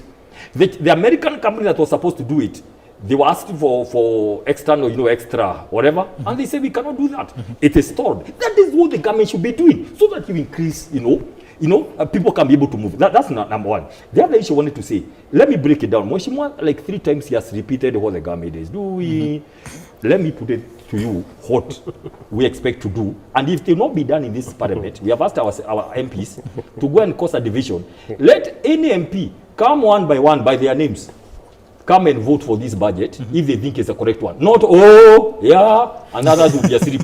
Let me tell you, we want, very quickly, we want this budget on education. Today, the hours that are remaining, please go and increase. Mheshimiwa, because I can hear that we are talking almost the same language. It's only that there is a lot of pressure there. You cannot go against the government. But no. The secondary deficit is 28.4 billion. Deficit in free primary is 18 billion. Junior secondary 11. Please, Mheshimiwa, because you are the one we have here. We simply are saying, if it was our budget as a united, and by the way, if you don't do it next year, when you take over government, you are going to do a supplementary. Now, number two, we are going to go on agriculture. They have given it 106. We'll increase that at least 3 times. As our budget is talking about 300 billion. On agriculture alone. Cut all these other waste and flying on luxurious jets. There's going to be money for agriculture for farmers, right? We are going to be there. And number 3, health. The health we have here is 170 billion. With only 240 billion, you can have access to free health for everyone. Let us not, for the sake of the atmosphere in this studio, let us not talk about SHA, because it will cause some of us to begin developing, sweating and all that. Let's not talk about SHA. So we are saying we are going to do that. Those are three very basic things. If you fix agriculture, fix education, fix health, that's what we are saying. So that is what the opposition is for. That is our envisaged budget that the members of National Assembly today, by the time they go to discuss it, they should be able to make amendments to at least have money that is going to the people. That's what we are asking. That's our bare minimum. All right. Your response will be... Yes, Brian. You know, Dr. Mbai, I like the fertile imagination that they are going to form the next government, which is not possible. But I'm sorry, as you repeat, Mheshimiwa, I've confirmed the High Court said all the 44,000 interns should be absorbed. Also, look, because I know you are connected, you may make one call that can change the whole world to state. You know, these things are done in state house. Please let them absorb. Let's look for extra money, not 20,000. Let's absorb the 44. It is a High Court order. I comment on that briefly. Now, Brian, one of the issues that the opposition suffers from is selective amnesia. Are you aware that the expressway that we have here in Nairobi, it was done through PPP, and it is a loan that has to be repaid. We are going to repay for 27 years, that expressway road. Now, this road from Rironi to Mau Summit, all the way to Kisumu, this road was not done by the previous regimes, but this government has done it through PPP, just the way that Uhuru regime did the expressway. And therefore, sometimes we criticize, but I think, I think this road will bring a lot of economic significance to that particular region. Number two, I agree with him that we need to confirm the 24,000 teachers. And this is something that we mentioned 44. I mean, all of them. No. The entire was 44. Yes. Under this budget, we have set aside money to confirm 20,000, leaving a balance of 24,000. And we've made it clear that we need to, the 24,000 remaining teachers on internship need to be employed on P&P terms. And I think we are working towards it. We, of course, we will look at the budget and we'll see what we can do. But even if we don't, Brian, under this government, I've told you, in the last 3.5 years, we have employed 100,000 teachers. In 10 years, Uhuru Kenyatta regime employed only 107,000 teachers. Even if it is not done in this budget, I have absolutely every reason to believe that in the next, if given 10 years, and I have no doubt that this government will be given 10 years, we'll have completed the backlog of 350,000 teachers who are unemployed in this country. Can you imagine, Brian? We have a teacher who has never been employed since 2014 in this country, who has stayed at home since graduation, more than 12 years, or even more in this country. But the president is trying to clear the backlog of unemployed teachers in this country. And I think that is one of the biggest achievements of this regime. Okay. Have you ever noticed something? Every time you're talking about this government going forward, they take us back to Uhuru Kenyatta. I don't know. You know, facts are stubborn. The day you take over government, you took over all the goods and the bads, and you move forward. There is this kind of thing. Everything you go back somebody who retired. I mean, are you not sure that you are in government? I mean, no. I wouldn't. If, for example, I'm elected today, I will not go back and say, you know, I'm not able to help you well because the other senator, you know, did do. No, you are the one who is in power. Now, listen, Kibaki alone per year, he was borrowing 200 billion annually. Jubilee government was borrowing 700 billion annually. This government is borrowing every year 1.4 trillion. The question is, why don't you go hire teachers? You know, that's the question Kenyans are asking. This money you are borrowing, where is it going? Of course, it's the money being digital setups, hiring luxurious jets, doing the things that you see, which are, you know, those stadiums. Now, but let me tell you, this is very important. Per day, this government is borrowing 3.13 billion. Per hour, seated here, we have been here for 2 hours, 125 million per hour. So by the time we leave here, this government will have borrowed 250 million. Now, the question is, stop the issue of Uhuru Kenyatta here. No. Now, facts are stubborn. If this government did cancel the contract by the French, today, all the deaths, people stuck in jams will not be there. What was the idea of cancelling French? Because what I heard, if you remember, the first statement government gave is that we are cancelling French because they are telling people to pay. We must make Liloni free. That is the one. It is there. That is, I think who was the minister? I think Mokomen or something. That is a statement he made in October 2022. So we expected good government. We are not going to pay, but 3 years later, 3 years after so many deaths, so many jumps on that load, is when they are coming back to say, oh no, you know, we have gotten Chinese and you are paying for 30 years. The budget has increased by 50 billion, and we paid 6 billion. Okay. To cancel that. So, just as a matter of fact, what I'm saying, please leave Uhuru Kenyatta alone. Continue borrowing every day 152 per hour. What I'm saying, if you allow me, I wish somebody full of God's favor today can stand and say, High Court ordered government to absorb all the 44, and they be absorbed today because there's money. Okay, there's money for that. So you're calling on him to no, you know, kindly. Even if you can't, I look for somebody who can. Facts are stubborn, Brian. This country inherited an almost collapsed economy, and it is his party leader. No. Actually, but listen, actually, I remember. During the inauguration, it is his party leader who actually stated that we almost inherited an almost collapsed economy, and it is a fact. All roads in this country are stolen. Teachers are not being employed. We had a problem with last mile connectivity, you know, and so many other problems in this country. So I remember that. We must revisit history. I do remember the statement, but I also do remember, you know, the question asked to the party leader, and he said, by the way, it was politics then, and right now the message seems to have changed, and they're saying Uhuru left a working government.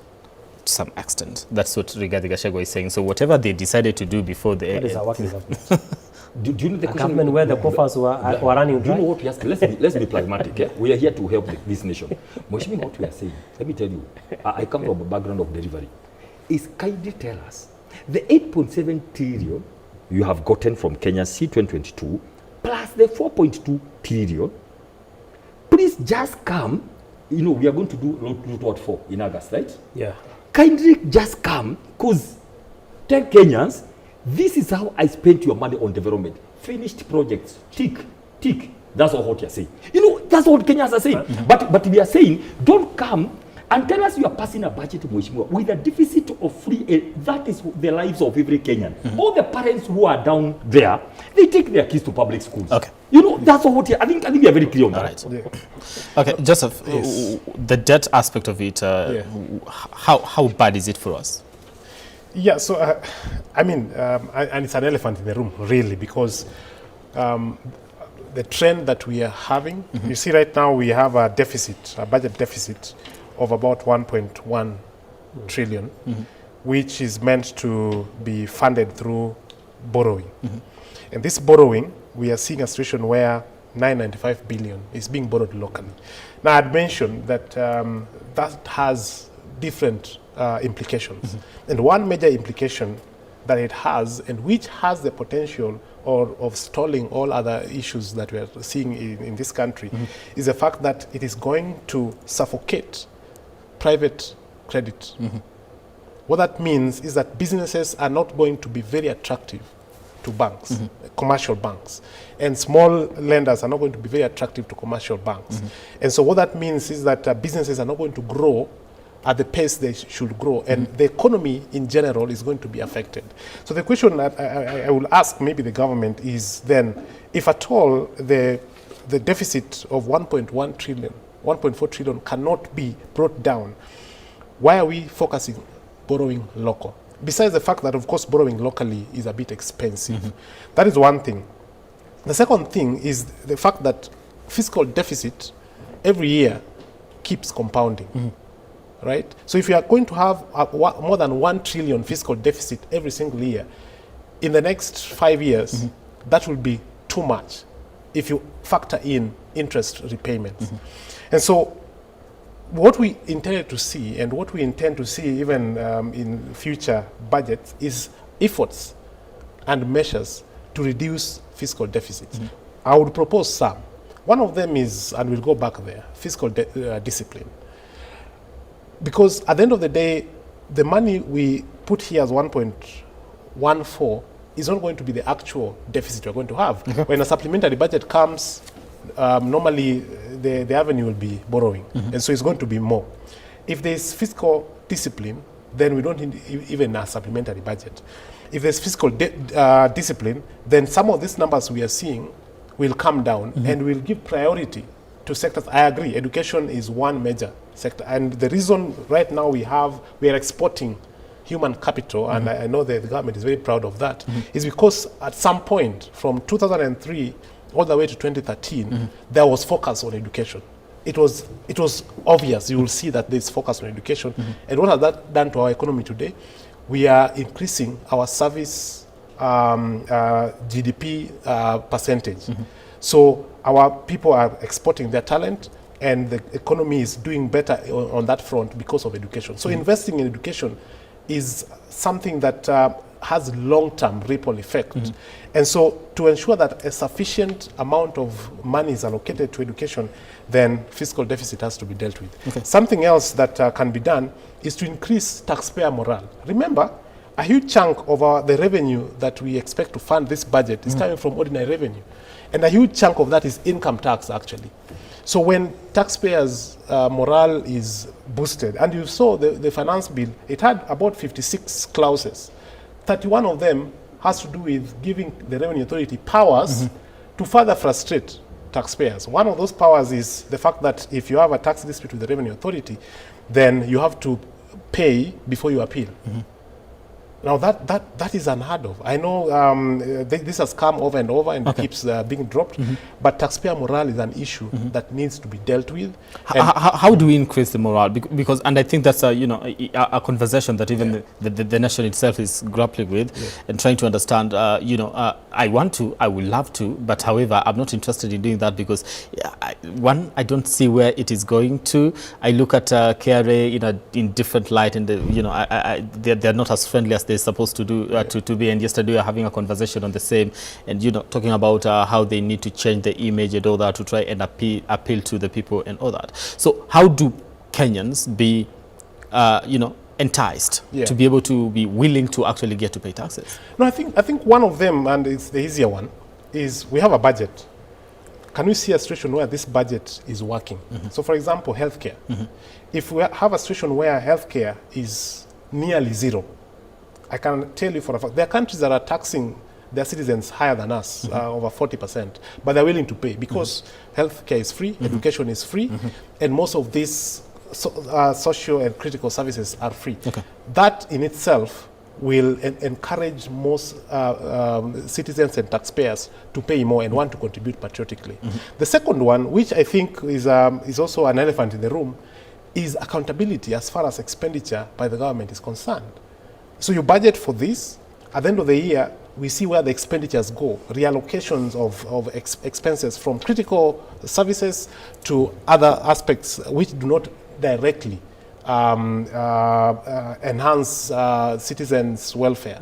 So when we see a runaway expenditure from either the executive or just the public offices, then that alone discourages a number of citizens.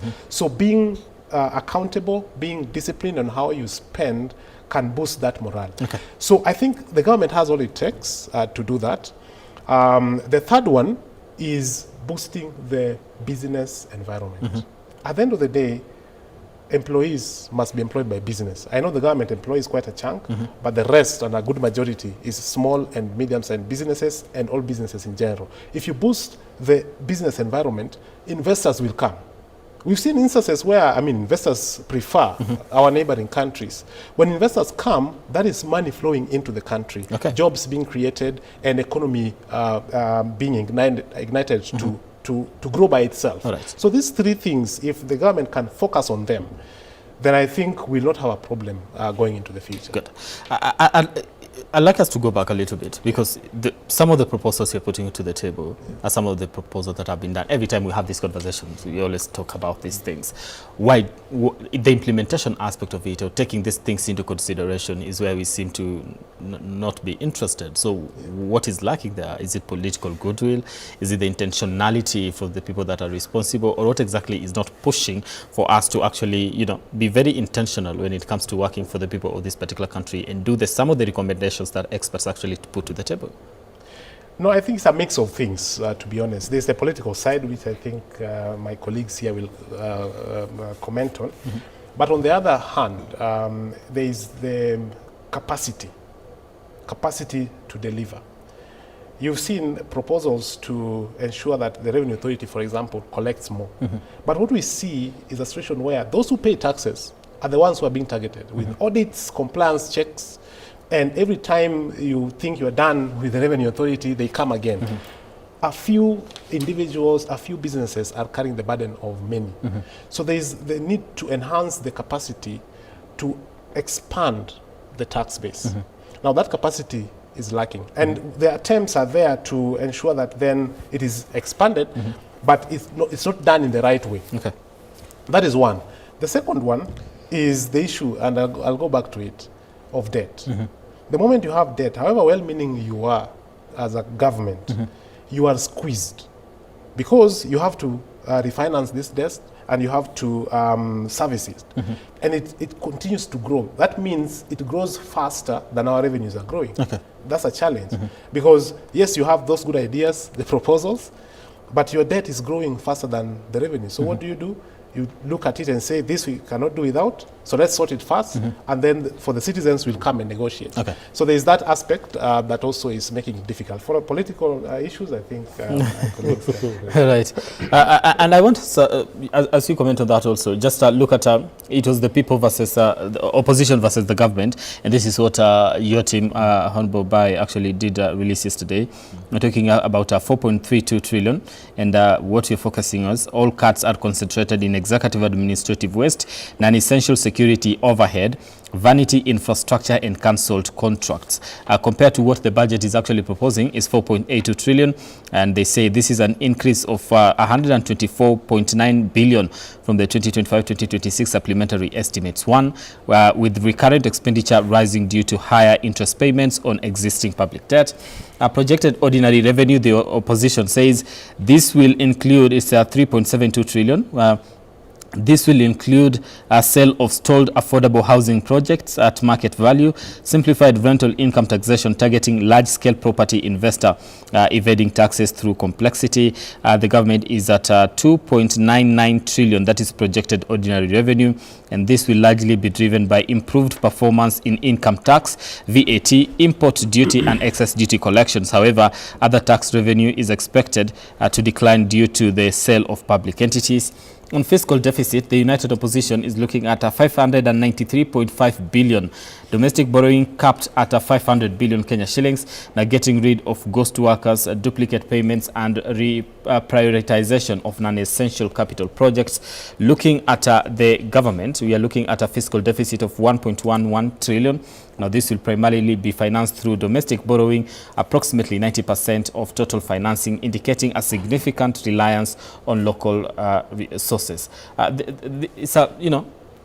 The alternative government seems to have given an alternative budget to what the government actually has, will be presenting today. As a matter of fact, Brad, let me tell you, with simply political goodwill, lack of greed, and lack of state capture, we are actually, it's possible, even we were just being conservative. It's possible to do a completely balanced budget. Tell people to tighten their belts, because the kind where we are going to find ourselves next year, actually we are actually pitying ourselves, because the economy of this country already where it is, with 13.5, because we are going to close the year at 13.5 trillion in debt, it is a very bad space. We literally have to tell Kenyans, guys, let's start from scratch. So we cannot have a deficit in an economy that's not able already to survive. So I said three things. You ask him a question. Let me tell you. Governance is about taming the character and personality of the leader. We have to have the right person at State House. Let me tell you. If your mind tells you squeeze taxation, you cannot cure you. There is no vaccination to cause you to think otherwise. We have studied in political science people like Adolf Hitler, Mahatma Gandhi, Nelson Mandela. It's about your character and personality, right? So when you come to power and you're like, now, I must amass wealth to rival the families of the late President Moi and Jomo Kenyatta and all that. Now, that alone is a problem, because then it means you'll be everywhere trying to get money for yourself, right? So, but if you come in like Kibaki, you have seen everything in this country. You have been to the best places in the world. You are like, I'm a father, right? Let people grow. Let other people do business. I don't have to do every kind of business. That is what we are dealing with here. If we don't handle the right person at State House, we have a problem. Okay. I just said 3 things. Political goodwill. Number 1, remove the issue of state capture, Right. where you want to be everywhere. Number 3, tame the grid. Let me tell you quickly what we are saying. And this is very fast, if you don't mind. Let me take you to something called, have been debated a lot, called State House budget. According to the line there, State House budget, they are saying it is 13.6 billion. But let me tell you the catch. And the executive office of the president, another 7.2. That is presidency. Okay. And the office of the deputy president, 3.7 billion. And the office of the prime cabinet secretary, that is 0.8 billion. That is the presidency. That is 25.3 billion. For doing what? For moving State House Nakuru to another place? What is it all about? The President Uhuru Kenyatta, okay, now, the one they like referring to, was operating with 4 billion. So add inflation, make it even 6 or 7. It is enough. All these other billions go to pay the internship teachers. Now, another thing we have noted quickly, just very quickly, look at the housing budget in this budget, housing amount, 112 billion for housing. Now, let me tell you, you came and told us housing levy is about to sort the issues on. Part of this, of course, is part of the money we are going to, people are being cut. But there's another 50 billion on top from this kitty. If you look at what 112 billion can do for housing, remember, everybody have their own house somewhere. That money can pay loans for help 2 times. Because right now they have allocated 56.3 for help. It can do double, right? Fertilizer subsidy, it can 1 do times 3 times. Examination fee, school feeding. Listen to this. The amount that we have given to housing, it can do that 7 times, because school feeding is 3 billion. Okay. Can't we put that money where the kids of the poor can benefit? And finally, because it's important, just finally, 241 billion in pension schemes. This is very interesting. Now, look at that. There is ordinary pension. I don't want to go to the figures. Committed pension, public service superannuation. Now, there's something in that. If you debunk that, called other pension schemes, be shocked. Let me tell you what other pension scheme is. In that money, 6.3 billion, there is a figure called a residue colonial error. That 9 million, there is a residue colonial error obligation. Kenya still refunds pension entitlements to the UK government for British civil servants who served in pre-independence Kenya. The line item has appeared in the budget every year since 1963, over 6 decades post-independence. Question, up to when? So what is that? Let me tell you something. If you can debunk this budget, if people can sit down, go one by one, every line, that's what we are saying. There is a very big story here. All right. And we are saying it's about being pragmatic. Plan is about being realistic. This is not listen, this budget is not a pro-mwananchi budget. It is meant to hide all the ills of this government. All right. It is meant to continue. It's a political budget purporting for the election. But I want to tell Kenyans today, don't crap when you see the minister going to read. This is a dangerous thing that you're having here. All right. And of course, we come back and of course give you a right to response, and also as we wind up on this conversation. Right now, I do want to take a break. When we come back, of course, we continue this conversation here as we also wind up, because like we said, it is a wall-to-wall coverage. We'll also be crossing over to the other side, to where my colleagues are actually on standby. That is David Kagina with his set of panelists to try and also make sense of exactly what is happening as far as the 4.8 trillion budget is concerned. The opposition has offered an alternative, 4.32.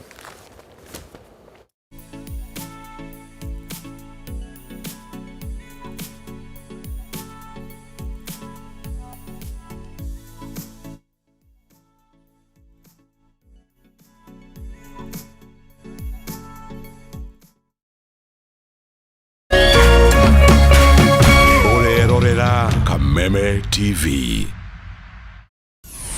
Why wait for fun? K24.digital brings you 24/7 entertainment. From the pitch to the playlist, from celebrity gossip to the memes you love. We're not just news, we're your non-stop ticket to everything cool and trending. So get in the know. K24.digital. Follow the buzz 247.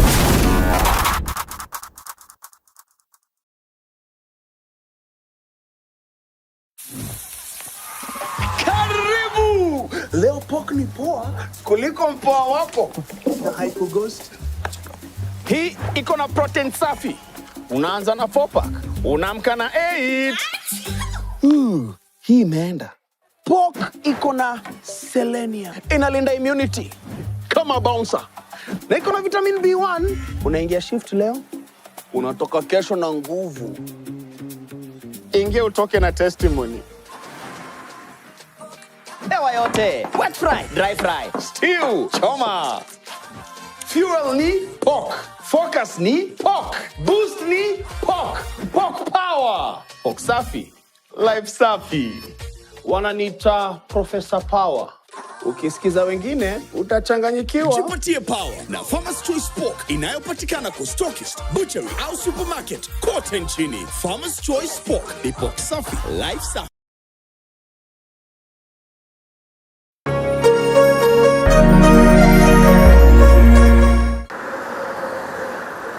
Gharama ya mafuta inazidi kupanda na shinikizo ni kwa wanaotumia magari kwa shughuli za kila siku. Nashaona tofauti ya kuendesha gari ya mafuta na gari ya gas.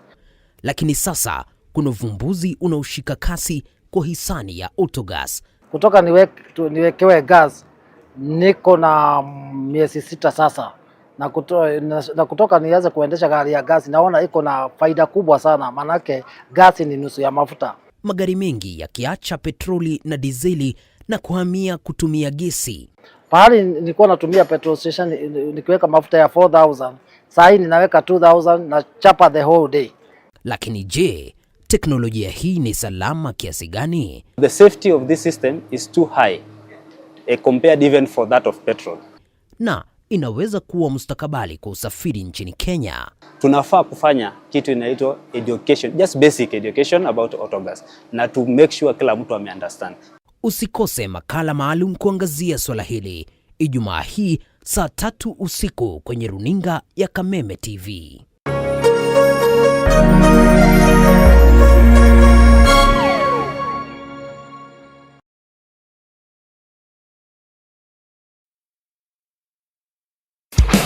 Gatatu tariki 10 na kana tariki 11 June, kambuni ya Pwani Oil na Kameme kayo kamwige nitugacira matura-ini ma Murang'a, Kegumo na Maragwa kunyitanira na arimi aria maigaga ng'ombe ciria. Nitugoka gukuonia njira njega ya gukama ukihuthira maguta ma Sawa Milk Jelly maria makoragwo mari soft na matigagira ati ng'ombe yaku nirakameka na njira njega o ate ndehithaga iria. Oho Pwani Oil ni makureheire supplement ta Ama Energy, supplement iria iteithagiriria ng'ombe yaku ikagia na hinya wa mwiri na koguo ikongerera production.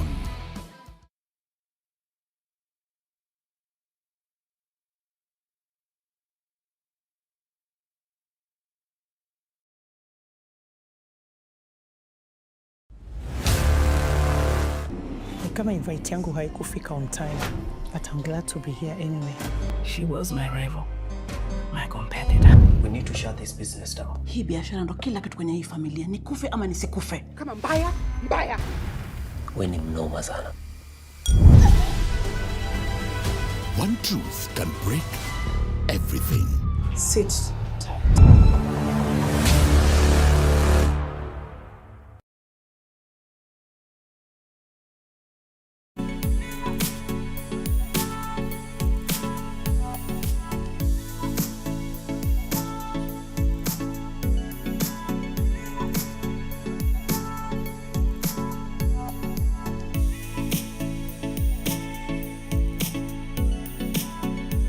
Bill that we had prepared with a focus on not increasing tax rates, but more on making sure that we bring more people into the tax bracket who are not in the tax bracket. In other words, to promote equity and inclusivity, to make sure that there is fairness in the taxation system. That was our focus in this finance bill, bringing those who are not in the tax bracket to come in. In fact, our desire was to even lower, as you know, even my minister and the president announced that we give some relief to the salaried people by lowering increasing the threshold of what is not taxed. But now, under these circumstances, it becomes very difficult to balance, because on the other side, the spending pressures have been increasing. We need more money for education. We need more money for health. Our people need more roads and the other infrastructure, energy, and the rest. The social sector, even the environment sector, there are a lot of climate shocks. We need to come in. So when we look at the funding request for ministries, we have not funded up to about $1 trillion. Okay, to be precise, 914 billion. So this budget of 4.8 is not enough because the ministries needed more by 914 billion. In other words, almost 5.8 trillion is what the ministries wanted. But given the resources available, we could not fund all that. So we had to rationalize, and only what we have done is the best under the circumstances. All right, that is Chris Kipto, of course, the Principal Secretary. Now listen, he says it is not enough and we've done what we could at these circumstances. However, there is an alternative that has been given that according to the alternative united government, it will do wonders if at all it would have been adopted. Tim, what do you make of what we have as 4.32 trillion and the 4.82 trillion, and some of the suggestions that have been given as far as the opposition is concerned in regards to what can be done better? Thank you, Brian. Brian, we have, first of all, we must celebrate the fact that in this country we have the most progressive constitution in Africa, where even the opposition can give what you call the shadow budget or an alternative budget. But I also ask the question, where are their members of parliament of the so-called united opposition? Because they gave the budget, but in a wrong forum. I have not seen MPs allied to Kalonzo Musyoka, for example, or Matiang'i, raise these substantive issues in parliament. I have never even seen them criticize the budget of developed by this government. So, in as much as they have given their opinion, but I think they have done it in the wrong forum. They should convince the MPs, because I believe even the MPs don't believe in them. Okay. And I think my colleagues here agree with them, because I have not seen them in parliament raising issues, challenging this budget. So the right forum would have been the National Assembly. The National Assembly, that is where they would have raised the issue. I've seen Bahia working so hard to address the issue of 24,000 intern teachers who have been left out of the 44,000. So I think that is something that they need to fix. But generally, I've seen their proposal of 4.2 trillion against 4.7 trillion. Of course, I know that the resources are not enough. We have the expenditure or the proposed utilization of these funds, but we also have gaps. And I believe that if we raise the estimates, then it will also we will also work hard as a government to ensure that we have enough revenue raising measures by increasing the tax base, so that we can be able to fill that particular gap, Brian. But generally speaking, I think the budget as proposed is a bit reasonable. Yeah, it's a bit reasonable. It's targeting basic or items that will meet basic needs and improve the economy. Okay.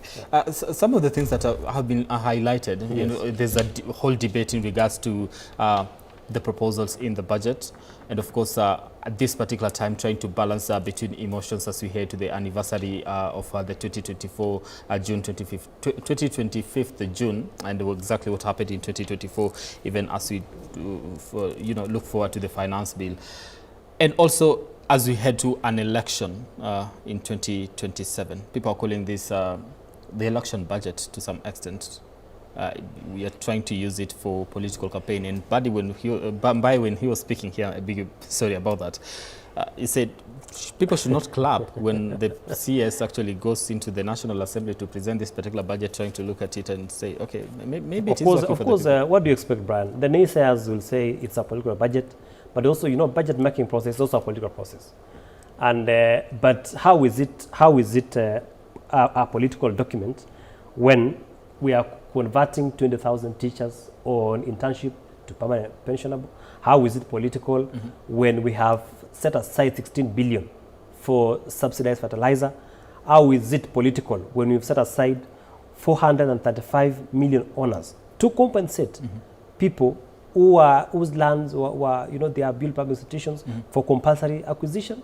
Even in my constituency, I have people who are displaced. They need to be compensation. How is it political when we have set aside money for rural electrification, for last mile connectivity? We have, how is it political? We have set aside for the first time, and this is something that Mbai should even celebrate, because his village elder for the first time will get a stipend of 3,000 shillings out of a budget of 150,000 village elders will get stipends. We have increased money for healthcare. So it is, of course, the opposition will say it's a political budget, but where I sit, from where I sit, we have increased money that will meet services that will spur the economic growth of our country. Okay, now you've mentioned some of the things that could be working for the people. However, they are also concerned in regards to where some issues to do with priorities and exactly where this money is going as far as taxes are concerned. Also, just things to do with expenditure. Can we get to reduce that? Let me comment on that. Expenditure? And I must thank Kenyans, Brian. Kenyans religiously pay their taxes. And that is why, on the other side, I've also said that we must be able to ensure that this budget, or whatever has been raised, is used for and for the benefit of the people.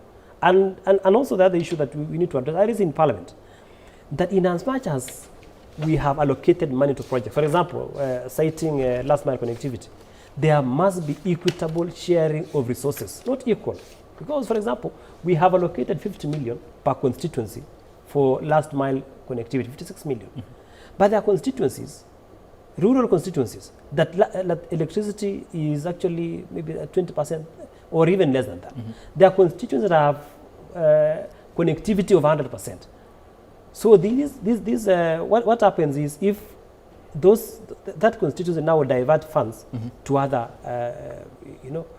other functional issues, but we must have equitable distribution of budget so that it covers the entire country. We have a country that is equal in terms of budget allocation, but the budget should be implemented in an equitable manner. Okay. Yeah, so that we develop the country, uniformly. All right. Yeah. On issues to do with development, I don't know, from your perspective, infrastructure like what has been written on the papers today, and putting what has been the argument here, the standard gauge railway, the Rironi Mau summit as top priorities. Is it the intentionality behind it? Do we drive it to the political aspect of it or not? And before you came to answer that, of course, what you believe about to see on your screen right now is the Cabinet Secretary for Treasury, that is John Badi, of course, making his way to the National Treasury for preparations in regards to what he'll go to do and present the budget to the National Assembly, and of course the public today, later in the afternoon. Right now I believe he's going to his office, and of course yes, we'll bring you those particular live pictures there of the Cabinet Secretary. Has started his day at 8:12 a.m. in the morning to heading into his office for a little bit of, I don't believe it's consultation, so something like that. Then later on, of course, present a statement to the public before he heads to the National Assembly for the presentation of the budget to the people of Kenya. Right, I don't know if he's going through this particular budget that he's going to be presenting, or he's reading a newspaper. But yes, Cabinet Secretary John Badi. He's reading the same newspaper we are analyzing here. You must be fair to the experts. Oh yeah, that is a newspaper. Oh, he's reading the newspaper. He's not reading the, I mean, surely. He's reading a newspaper. I thought I didn't get this PS Kipto who is reading the budget estimates. I mean, the work of the CS, of course, is to just be briefed broadly and go through. The technocrats do the rest. Okay. Yeah. All right. So Yeah, from an infrastructure development perspective, it goes without saying, infrastructure spur economic growth. And so allocation to infrastructure is critical. And those are some of the long-term implications that we are going to see in the budget. Normally the question that is asked, and I'm looking forward to a situation where one of the years coming, we will be told, now last year you gave us 4.8 trillion. This is how it was spent. You know, that also helps us, you know, have a context for the next financial year. But what we've seen before is that allocations are made, like for this case, about 800 billion are made for infrastructure. But somewhere along the line, you do not see those allocations implemented. Or if they're to be implemented, they're implemented through debts and other forms of financing. Today, we have the infrastructure fund. It is not clear the interplay between what we have in the budget allocation and what we are going to have in the infrastructure fund, and how those two will marry, so that then at the end of the next financial year, we say, this much was taken from the budget, this much was taken from the infrastructure fund, and so that at the end of the day, we see tangible evidences of infrastructure. I mean, somewhere along our discussions talked about the Thika superhighway, and we saw the kind of economic activity it generated alongside it within the past 10 or so years. And that means then that the infrastructure development projects that are going to be implemented are expected to do the same thing. Now, the challenge normally comes where the implementation, like the Rironi Mau Summit Road, the implementation requires that taxpayers dig deeper into their pockets. Then it's counterproductive, because the little that infrastructure is going to give us, you can take it through us paying for it, for its use, and so on and so forth. So it's a good thing that we have some allocation. I wish we had more for that, because it's an insurance into the future. But what we were given there is still modest.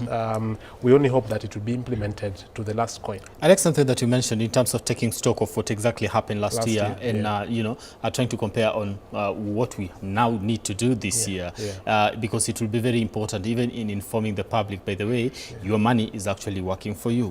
Why do we never take stock of that? Or are we just, when the stock is being taken, we actually don't pay attention? What exactly happens from your perspective? Yeah, not so much notice is given when it comes to taking stock of the previous government expenditure. And I think through the National Assembly, that should be part and parcel of the documents accompanying the budget, ideally. So that you start by saying, last year we were allocated 4.8 trillion. This is how the various vote heads were allocated, and this was the actual expenditure. That way it sets context for the next budget, and it wins some level of confidence, especially if it was well distributed and well implemented within that financial year. Without it, then we operate in a situation where you give money, go and spend. Next year you come ask for more, go and spend, without proper and structured way of explaining how this expenditure happened. Okay. Dr. Mbaye, is it possible not to have an incremental budget that we can say it is 3.9 this year, and we can still have 3.9 next year. It is 4.3 or 4.8 this year, and we can still have 4.8 next year. Or most of the time, the argument that is given that, you know, the house is growing, and as the house is growing, the budget needs to increase. Is it possible to maintain a certain budget so that even as it is presented to the public most of the time, there's not that uproar and, you know, complaints from the public in regards to, yes, last year it was this year you're telling us this, so how exactly do we finance this? Because if we were able to finance 3.9, quote unquote, then we'll be okay next year when we are told, okay, it's still 3.9, and, you know, this financing model is still the same. You have asked two or three questions in one. And now let me say this. One, it is possible to have a budget this year, and I would still insist, from all my understanding of the political economy, you cannot overpromise then underperform. Okay? Now, what PS have said, he has gone back to say the same thing. To say, ideally, we are supposed, and he talks about, you know, the way he had said earlier, we should be able, you know, to expand the tax bracket above the budget. And he says, there's no way we can give you more reliefs because you still want services. That is where the balance comes in. Be actual. One of my mentors told me, when you're in a hole, stop digging. What we should see, what the laziness we see, mostly with this budget, is exactly what he is saying is not there. Because you simply come and top up. Let me tell you what technical people do in the civil service. You simply say, because of inflation and everything, add a percentage. Exactly what PS is saying they didn't do is what they did. There is no evidence, and I don't, please allow me to ask you, as media, today you'll have a lot of time to interact with the PS. Tell him to give evidence of a zero-based budget. You know, let's talk. I mean, we can be here today, in the evening or tomorrow. Tell him to give you evidence of zero-based budget, because I can tell you, nobody did it this year. It was just topped up. Now, the problem with that when you do that, is that you give what I would call a fake picture of expectations. That we are going to do this, and then realize there's no money. So 2 options. You either borrow more. Again, that is why I feel there is always a gap left here for domestic borrowing so that people can make more money. That's why I talk about goodwill, being a leadership that has goodwill, you know, at heart. That you're not doing this to cause this deficit, so you can go back and begin the advertising treasury bills. So it is possible, Brian, to come down and say, can we have a sustainable budget? You don't have to do a 4.8 because you did a 4.2 last year. It's not. You can come down and say, this year, we have cut down everything to bare minimum. O&M, domestic travel, you see the amount of money that's spent. But now the problem is, let me tell you, when the head is rotten and when the head is not functioning, whatever else you say will not work. You remember the president saying that during the Gen Z, that the first thing was the ministers Gen Zs wanted sacked are not the ones who are sacked. The ones who were very hardworking, the ones who people had a lot of confidence in, people like Professor Dongo, who had refused to sign off some things which were not very palatable. The people who were doing something are the ones who went home. The people who are flashing watches and belts of 1 million and shoes, they came back. That is one thing of speaking this way, but doing the other thing. The next thing is that the president spoke about confidential votes and he said they are all scrapped. Today they are back, up to 25 billion from the same offices. Now, the president spoke about that he has rejected the finance bill. His own majority leader came later boasting, even if you rejected it, it came back. Now, when the head is talking that way, which hope do you have in this country? Or you tell me, if that is the head.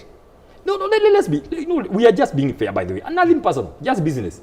If the head can show this between what he spoke and the actions, then we are all heading headway, 180 kilometers per hour to the bush. Because really, where else is hope? And we are trying to say this. If there's simply political goodwill, this budget can be cut down to the bare minimum.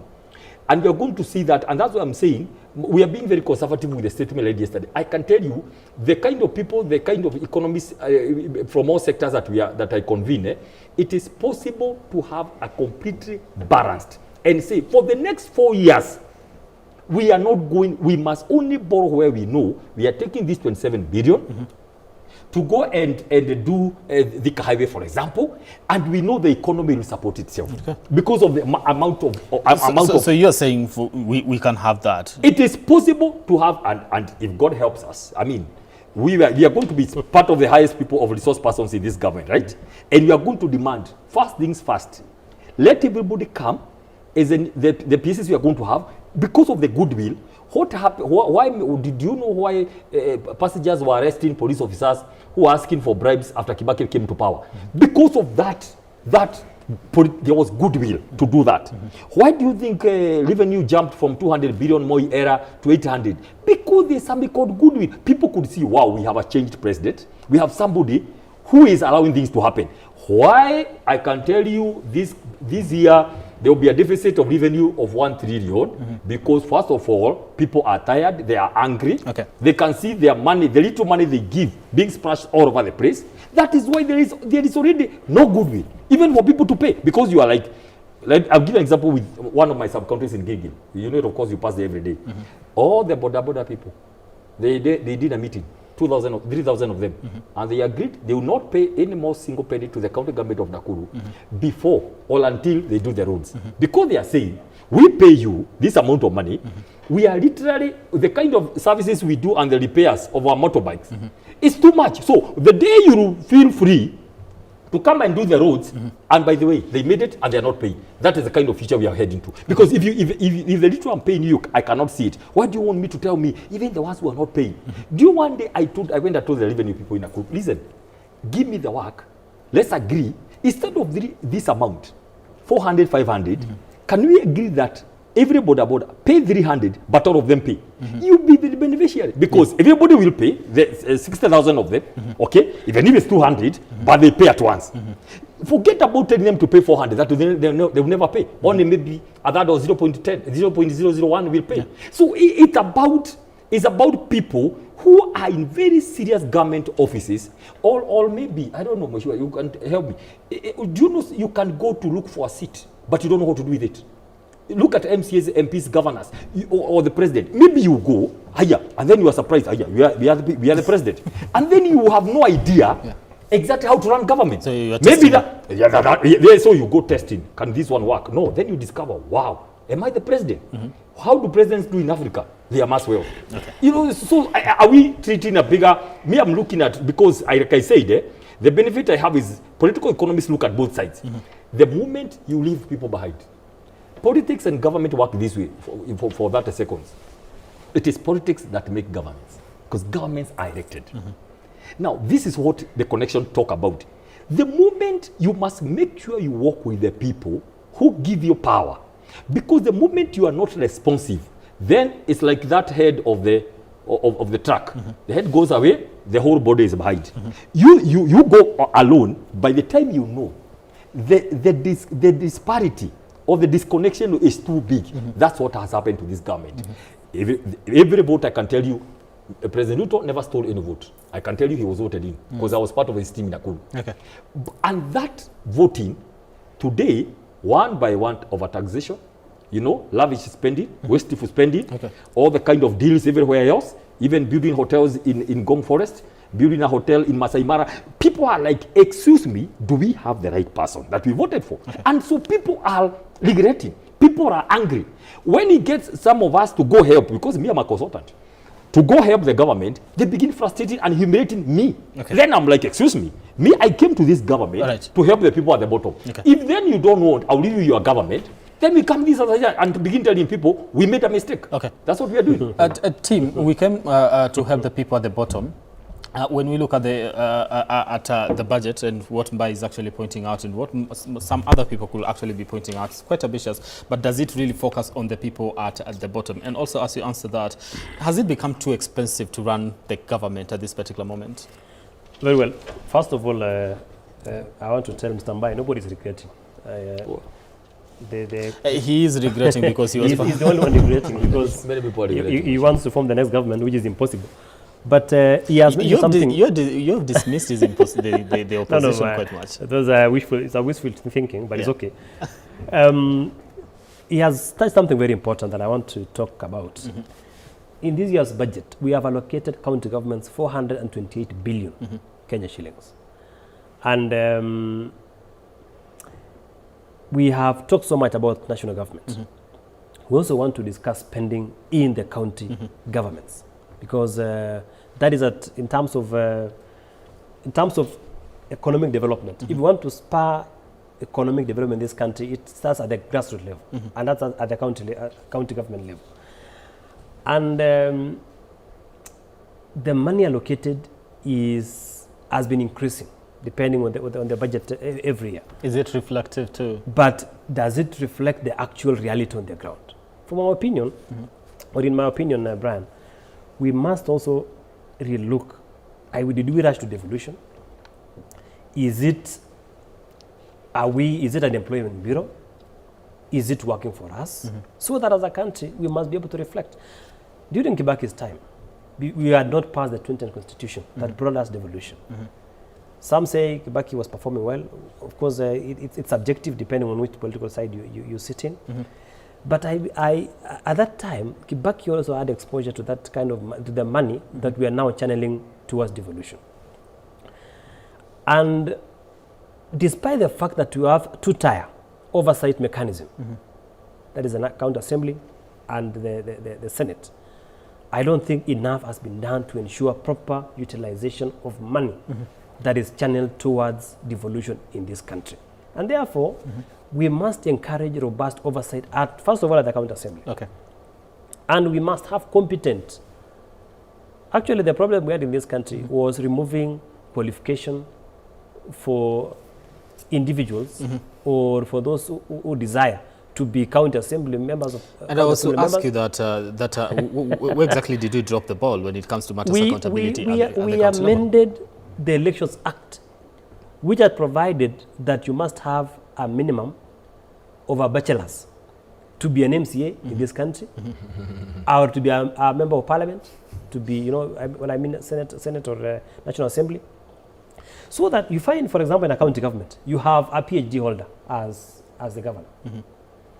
Then, with a lot of, I want to disparage anybody, but you have someone who is a dropout, who is oversighting, someone who is very competent, a CEC who is very competent, oversighted by people who don't have that particular competence. So you find that they cannot even have, they can't have the ability to ask substantive questions or to raise substantive issues to challenge utilization of money passed in our budget. Here in Senate, we've seen oversight has become a talk show where we don't see the Senate oversight over county governments being taken seriously. And those are the issues that we must be able to ask ourselves as a country, especially in devolution. If you compare, Brian, money allocated to CDF and money allocated to county governments in our budgets. Actually, if you do a survey, last year we were doing public participation to entrench CDF in the constitution. We got an overwhelming approval when we collected the views of the public. In fact, the people are telling us, don't come here and ask us whether CDF should be retained or not, whether it should be anchored in the constitution or not. Ask us, how much do you want to be increased in the CDF allocation? And therefore, I think devolution was premature because of the design and the architecture. It is more of an employment bureau than service delivery to our people. I have analyzed the budgets and the utilization of the budgets passed through in county governments. Actually, not more than 15% in most county governments goes to development. It is actually less. Others 10, others 14, others 15. Maybe the highest is 23%, as against the PFM Act. So we must be able to analyze, because that is where our money is being siphoned to. And the only way to do it is to have a robust oversight, or at the county government level, at the national government level. But also, we need to redesign also the architecture of county governments in this country. And we must be able to review 15 years post-devolution, is it working for us? Okay. Yeah. This redesigning and also having a robust oversight, let's start with that robust oversight, especially at the county level. Yes. You've pointed out one of the things is having competent, members of the county assembly, questioning the governor, CECs and all that, in issues to do with development, utilization of resources and all that. If at all, right now, we don't have that particular competence when it comes to the members of the county assembly, as far as education is concerned, to be able to understand and comprehend some of the things that will be presented to them and not pass them just because they have to. Should we give up on this? How do we ensure we actually move from this? An example of the right kind of MCAs we need in this country is Dr. Mbahi, because he was a former MCA in Nakuru County Government. And of course, the way he speaks here, I have no doubt that he understands what should be done at the county assembly level. So we must have, our people must be informed. We must do civic education. We must tell our people that if you want a functional county government, we must have MCAs who have the ability to analyze budget, to understand, to appreciate, and to ensure that there is proper implementation as envisaged by the law. Because what's happening now is governors are twisting MCAs, you know, because of capacity. Tell them, you know, do this. It's a give and take, you know, situation. So our people must be woke. Our people must also assist us run this country by electing people who are competent to run those offices. Before I come to you, Dr. Mbai, you want to be Senator Nakuru County. You're vying for that. You've served at the county government of Nakuru. You're looking at a county allocation. You're looking at a possibility of 495. You're looking at oversight. You say, by the way, the problem does not just start at the top. It starts from the grassroots level. What should change down there, now that you've been down there, at the grassroots? You understand the issue there. You want to oversight now the county from a senatorial perspective. What should change down there to be able to impact difference, you know, a difference at the top? Thanks so much. Number one, very quickly, we have two issues here. We have a problem of how national government is doing their work. Before you go to the issue of what the problem with county government, which is major. Which is major. I can tell you we have very glaring issues in the county government. But I like the way Mheshimiwa has jumped on that topic because it's not touching the national government. But let me say this. When you talk about capacity of members of the county assembly, what is the capacity of the members of the mighty National Assembly to oversight this government? Let's be very fair. I have just posted on my social the members of the budget committee. I mean, people should know them, right? People should know the men and women who actually were tasked with the idea of bringing down the cost of living, who are given the budget, I think, a month ago. I posted in good faith, in terms of, you know, people know it. And by the way, the beauty about this, they have even indicated this member for who elected on which party. I have shared on my social at Dr. Peter Bae for people to begin knowing. Let's start with the capacity of members of the budget committee in the National Assembly, then members of the National Assembly who are going to read. Let me ask, how many members of the National Assembly, I will come to the MCAs, have read this budget? I mean, how many know the processes of a budget making cycle? Members of the National Assembly, I'll go there. How many understand they are busy making deals? Most of them. They are busy importing sugar and rice. They are busy knowing which wood is coming from DRC. They are very busy doing other things other than just reading a document called the budget. Okay, now, so we have a problem here of when I like that. When Mheshimiwa says that MCAs have been captured by governors, they are reading from the best. How mighty members who are not MCAs, members of the National Assembly and Senate, they literally learn to State House to get letters for teachers. Instead of simply putting a system how teachers can be employed in this country. It is very sad for members of the National Assembly to begin accusing MCs. They have their own challenges, which we are going to sort. But please, plan on this show. We must first of all say MCs are running from the best. There is the biggest problem that happened, and I remember President Ruto when he was the DP saying, we cannot allow a country to run without an opposition. The day he got in, the first business was to buy out all the members. Such that impeachment will come one by one, 10 million, 5 million, sign here. How come? I mean, that's why we don't want a double-speak president. So, let me quickly go back to the county assemblies. Now, in the county assemblies, I can tell you, if there's one problem we have in this country, I can tell you because I know. I served 10 years there, both in the executive and the legislature, before I joined to work in the national government.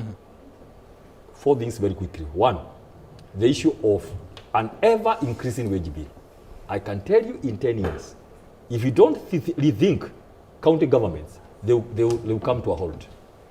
Most county governments, the money they used to get for revenue from the municipal councils is more than what is received today by the county governments. I can tell you because I know.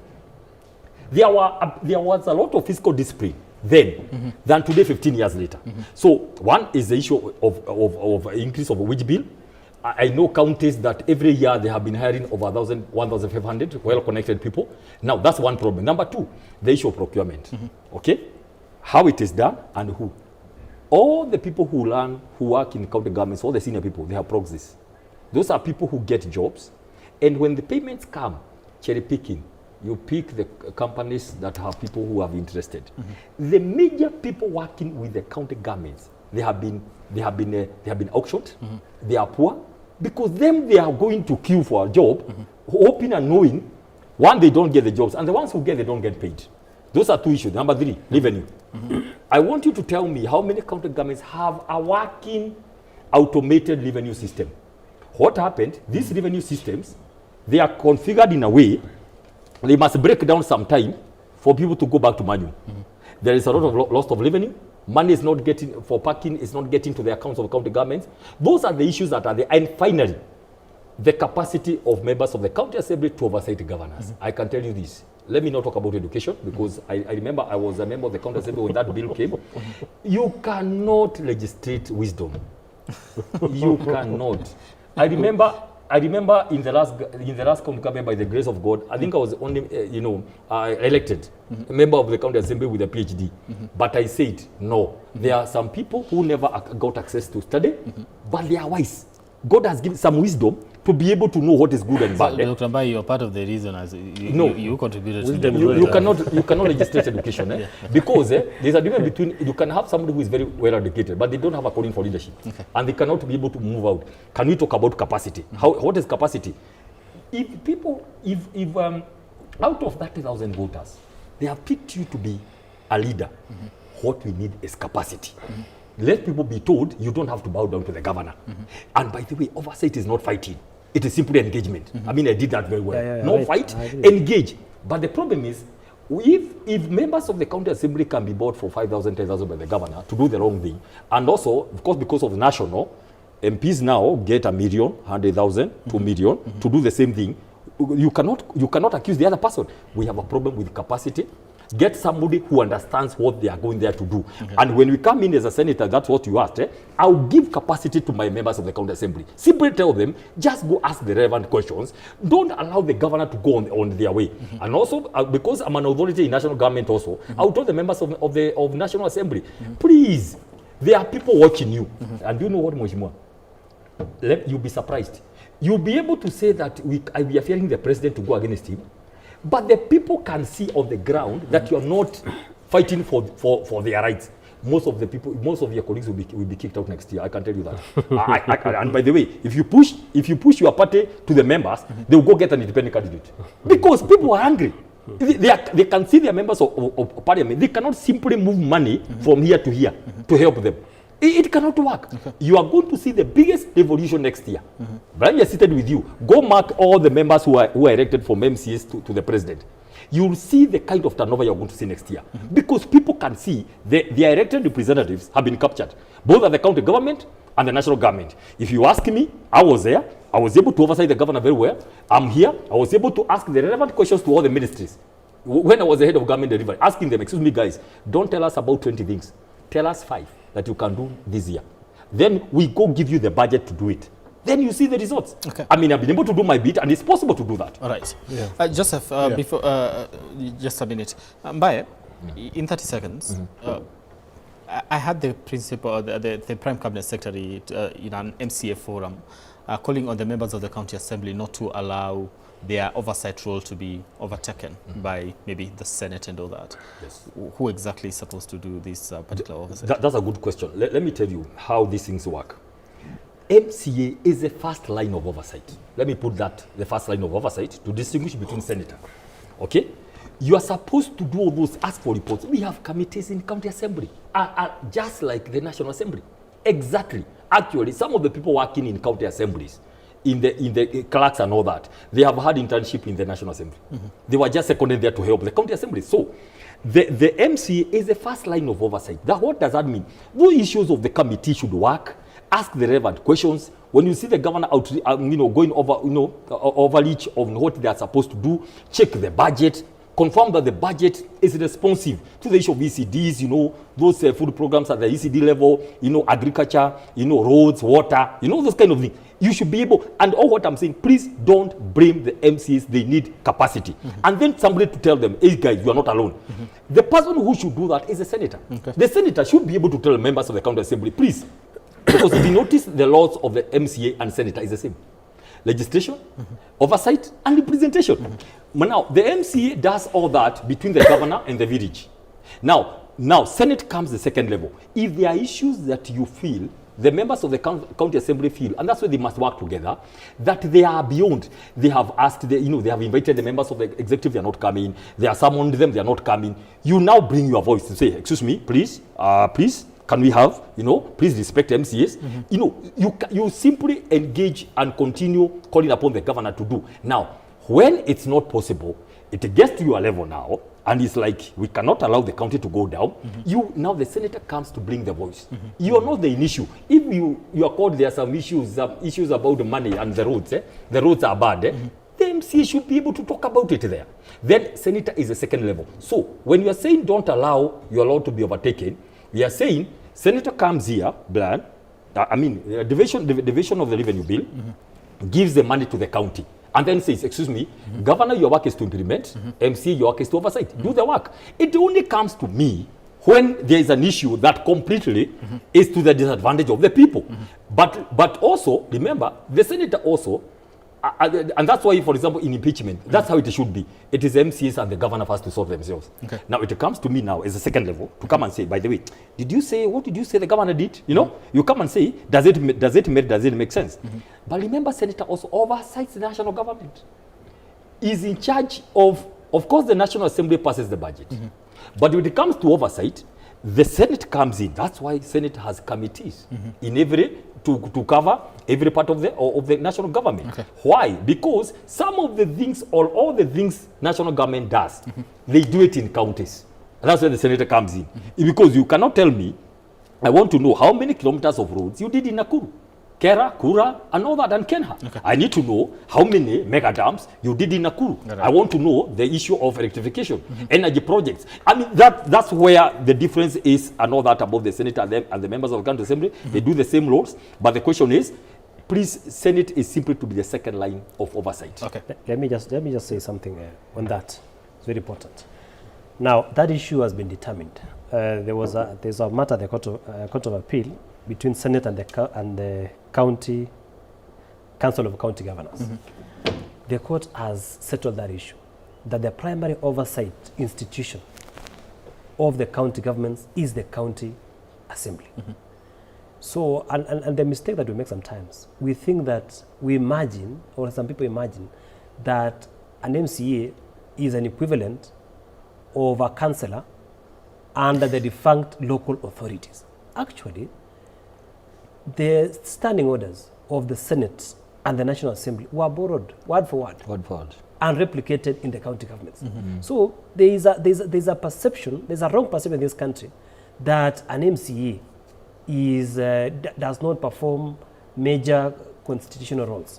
And imagine, these are people oversighting billions of money. There are counties like Nairobi here, Turkana, who get almost 30 billion Kenya shillings. So we need capacity. And I don't agree with that you cannot legislate. It's true that you cannot legislate wisdom, but of course wisdom is also not equivalent to knowledge. So we must have some basic minimum academic requirements for someone to oversight, to have the capacity to even understand the budget and appreciate the budget and oversight it. All right. The problem with these laws about education, they started during Kibaki time. And they never started with the MCAs. They started with the members of the National Assembly and Senate. They went, I hear a few people who knew their challenges in education. They went to State House, met Kibaki, and literally nailed it down and pleaded, we are finished. So, I don't know why. I keep on asking, I mean, members of the backstops, don't blame the other people. Can we have that law first?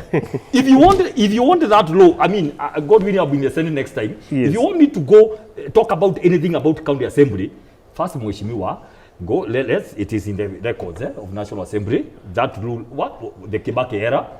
Let's legislate, if you want PhD or 2 of them or masters, for members of the National Assembly and the Senate. Let's start from there. Okay. You cannot go talk about MCAs.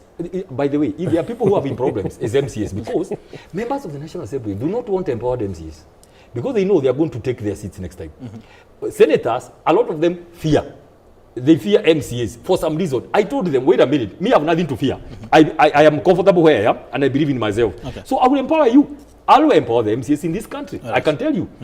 So, Mheshimiwa, why don't we start with the level of education? It's something that we must take up. No, it is something that let's start, then we see how it works out. So that other people will go and learn to sit us again. They say, you know, we never went to school. So it's Kibaki failed us. And then they will say, you know, but God gave us wisdom. But they don't know one word.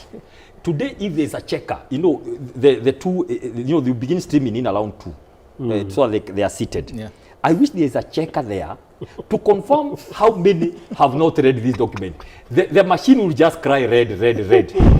70%. Then somebody should come and tell them, if you have not read this budget, you have no business getting to the chamber. Please go to the canteen. Because they have not, most of them have not. But reading is difficult. I have had to spend nights. Voluminous. I mean, you have had to go through, but luckily I've had experience with this. Yeah. You go one by one, read. You know, you mark, then you read the second round. Then the third round is when you begin understanding this thing. So if you don't have patience, you cannot. So really, capacity starts from top. I don't know, we cannot. I know we have a lot of challenges with the county assemblies, but I can tell you, we are going to make sure they have the capacity to do what they are doing. Okay. And I will lead by example. I will lead by example. Okay. The issue of counties, the amount of management and all that is something when we finish these elections, we'll deal with many issues going forward about sustainability of counties. Okay. If you cannot be productive, if you cannot give us a minimum of own source revenue, then you need to tell us why you should survive as a county. We are going to discuss that issue. All right. Joseph, I know they've taken a minute. Yeah. We are talking about 428 billion that the mediation committee actually agreed on as far as counties are concerned. We have a proposal to increase that particular location to 495 if at all we actually pass this particular budget.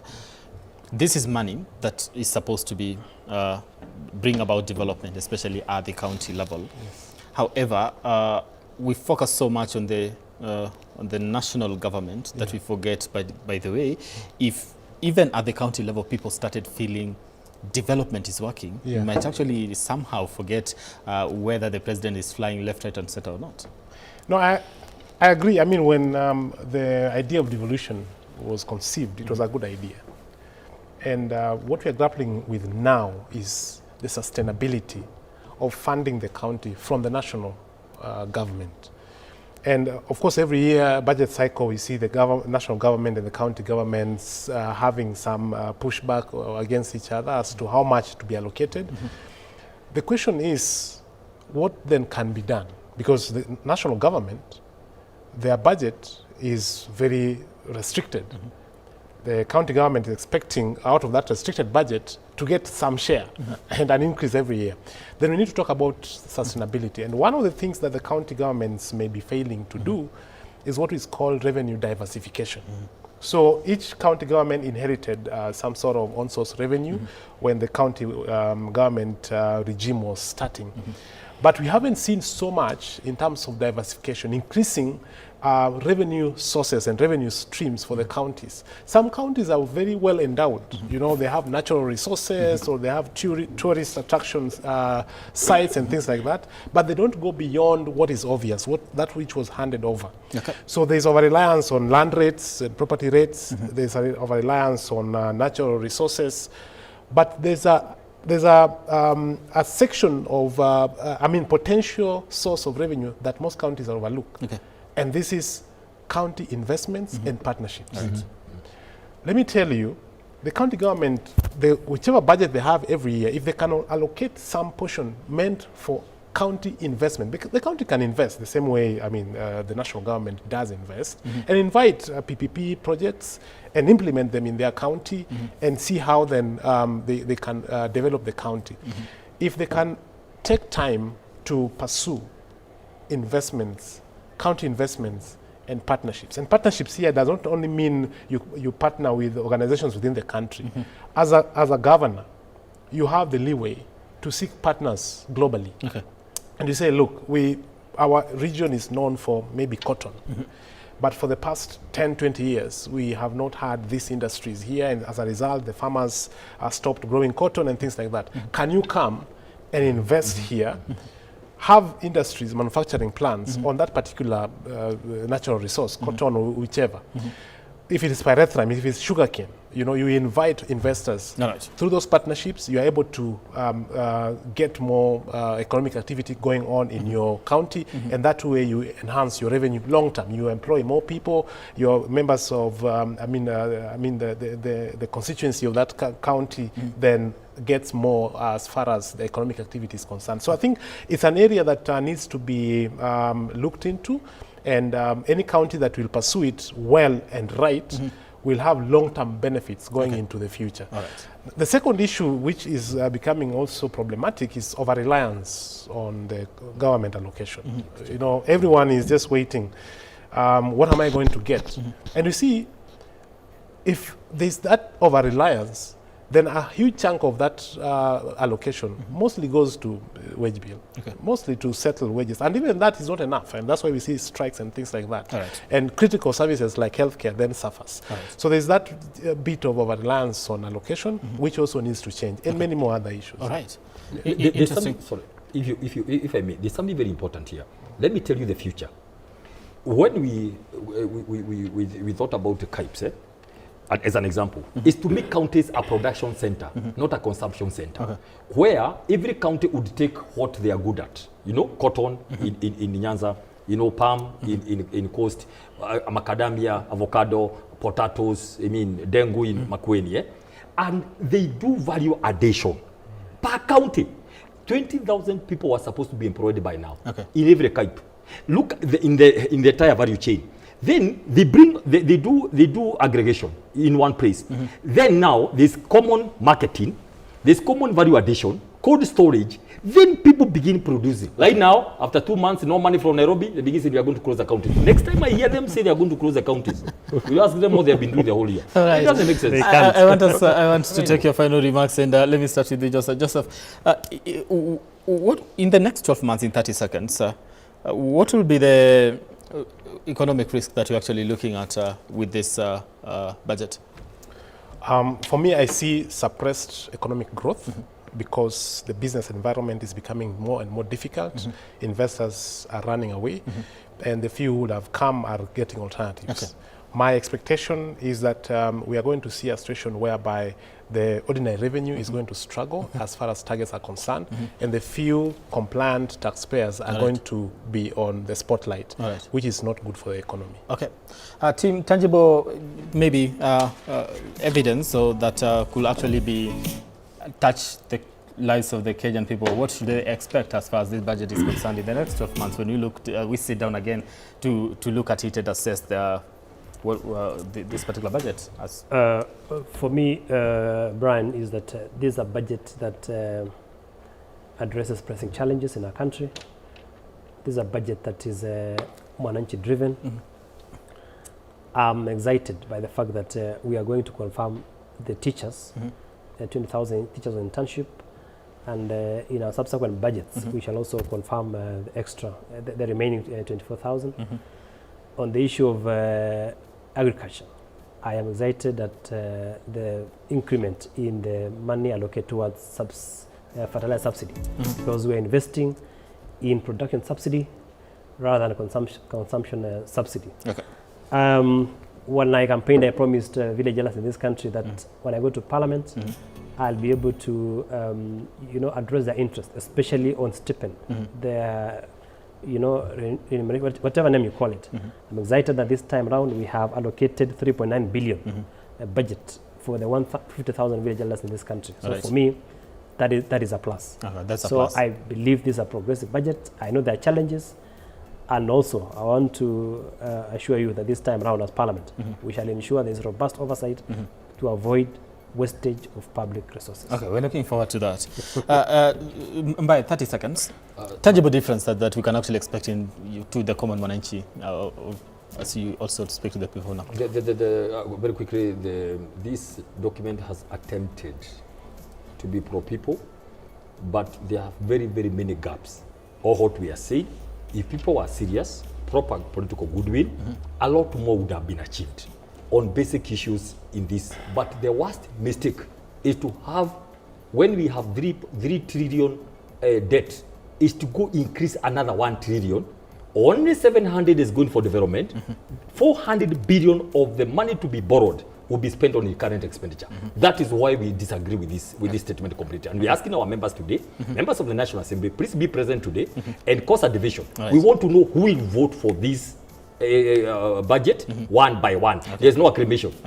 Today, Buddy, of course, being a politician, he will try to flower it, and then of course he'll make sure there are some members of parliament who continue crapping every time. You know, this kind of. But please, I'm here to address the people. Yeah. Please, don't clap for this budget. It's a bad one. Okay. Don't clap for this budget. We're not clapping, we are appreciating the budget. All right. It will be appreciating, not yeah, okay. We're not clapping, we appreciate. Because we're clapping in a manner that appreciates this budget. All right. Timothy Toroitich, Member of Parliament, Marakwet West, thank you so much, Hesh, for making time for this conversation this morning and trying to make sense of the 2026-2027 budget, looking at the politics, the budget itself, and of course the nation. How does the future look like 12 months from now? Of course, Dr. Peter Mbai, Secretary, Economic Affairs, DCP, much appreciated for your time. And of course, CPA Joseph Owande, ISPAC member, much appreciated for your time also. And of course, that does it for us here on this special production of 2026-2027 budget.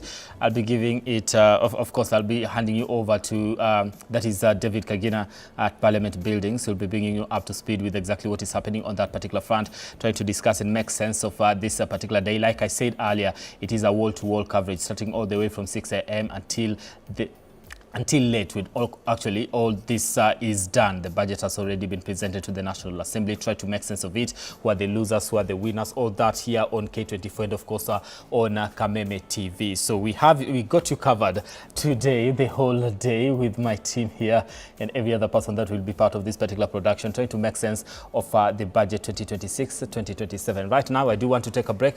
When we come back, we'll be crossing over to the National Assembly.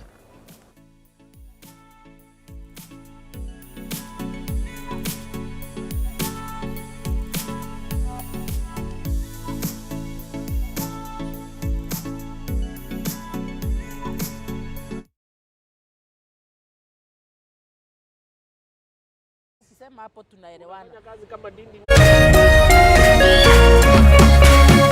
Orerorera Kameme TV. True understanding requires more than a headline. The People Daily app delivers our trusted in-depth journalism directly to you. Get comprehensive reporting, insightful political analyses and special features optimized for your life on the go. Get the stories that deserve your attention wherever you are. The People Daily app. News that moves with you.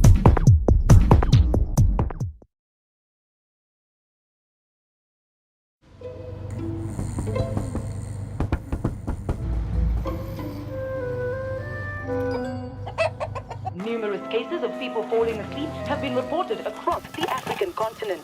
No one can explain this phenomenon.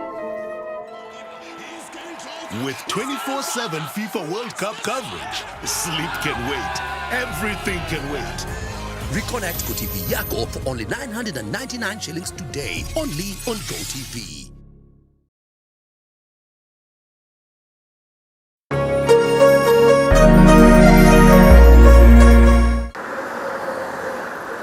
Gharama ya mafuta inazidi kupanda na shinikizo ni kwa wanaotumia magari kwa shughuli za kila siku. Nashaona tofauti ya kuendesha gari ya mafuta na gari ya gas.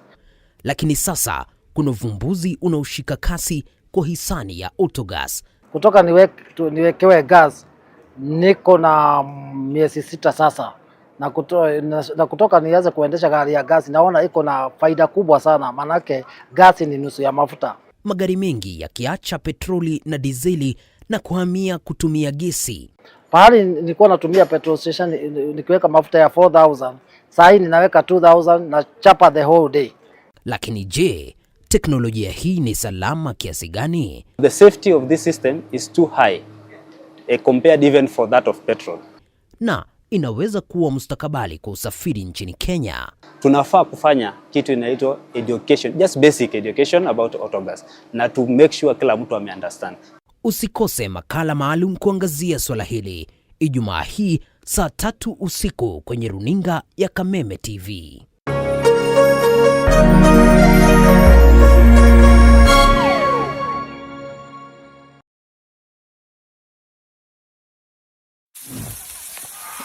Karibu! Leo pork ni poa kuliko mpoa wako. Na haikughost. Hii iko na protein safi. Unaanza na 4 pack, unaamka na 8. Hii imeenda. Pork iko na selenium. Inalinda immunity kama bouncer. Na iko na vitamin B1. Unaingia shift leo, unatoka kesho na nguvu. Ingia utoke na testimony. Ewa yote, wet fry, dry fry, stew, choma. Fuel ni pork, focus ni pork, boost ni pork, pork power. Pork safi, life safi. Wananiita Professor Power. Ukisikiza wengine utachanganyikiwa. Jipatie power na Farmer's Choice Pork inayopatikana kwa stockist, butchery au supermarket kote nchini. Farmer's Choice Pork ni pork safi, life safi.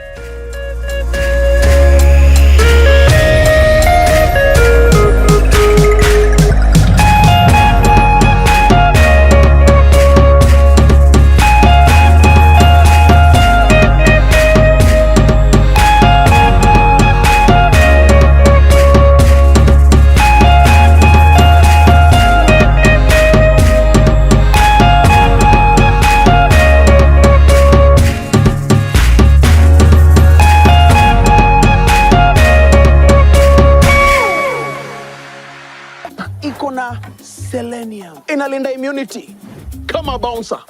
Na iko na vitamin B1. Unaingia shift leo, unatoka kesho na nguvu. Ewa yote, wet fry, dry fry, stew, choma. Fuel ni pork, focus ni pork, boost ni pork. Jipatie power na Farmer's Choice Pork ni pork safi, life safi. Hihi wina kĩũria kana woni wĩgiĩ ũmemerekia wa Kameme TV, twandĩkĩre woni waku kũhĩtũkĩra Facebook @Kameme TV Kenya, X @Kameme TV Kenya, na twandĩkĩre email kũhĩtũkĩra info@mediamax.co.ke. Kameme TV, mũthĩgi wa rũrĩrĩ.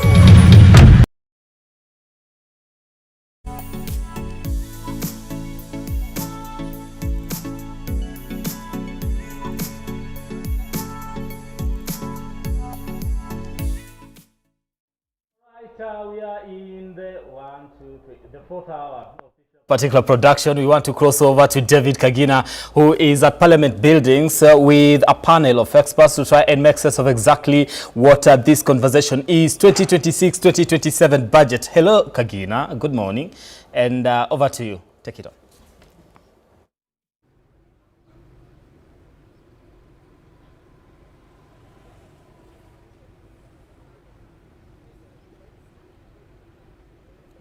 Well, indeed, a good morning to you. It's a very chilly morning right outside Parliament Buildings. Nothing close to the warmth of a 4.8 billion budget that we are meant to be discussing this morning and crunching the numbers ahead of its tabling in Parliament by the Treasury Cabinet Secretary John Mbanjeti. Remember, this is the final budget of this government to spend, since the next one, they'll only be having about 3 months to the general elections, and therefore this is very significant. Whatever the allocations have been made must be speaking to where the government's interests are at as we speak.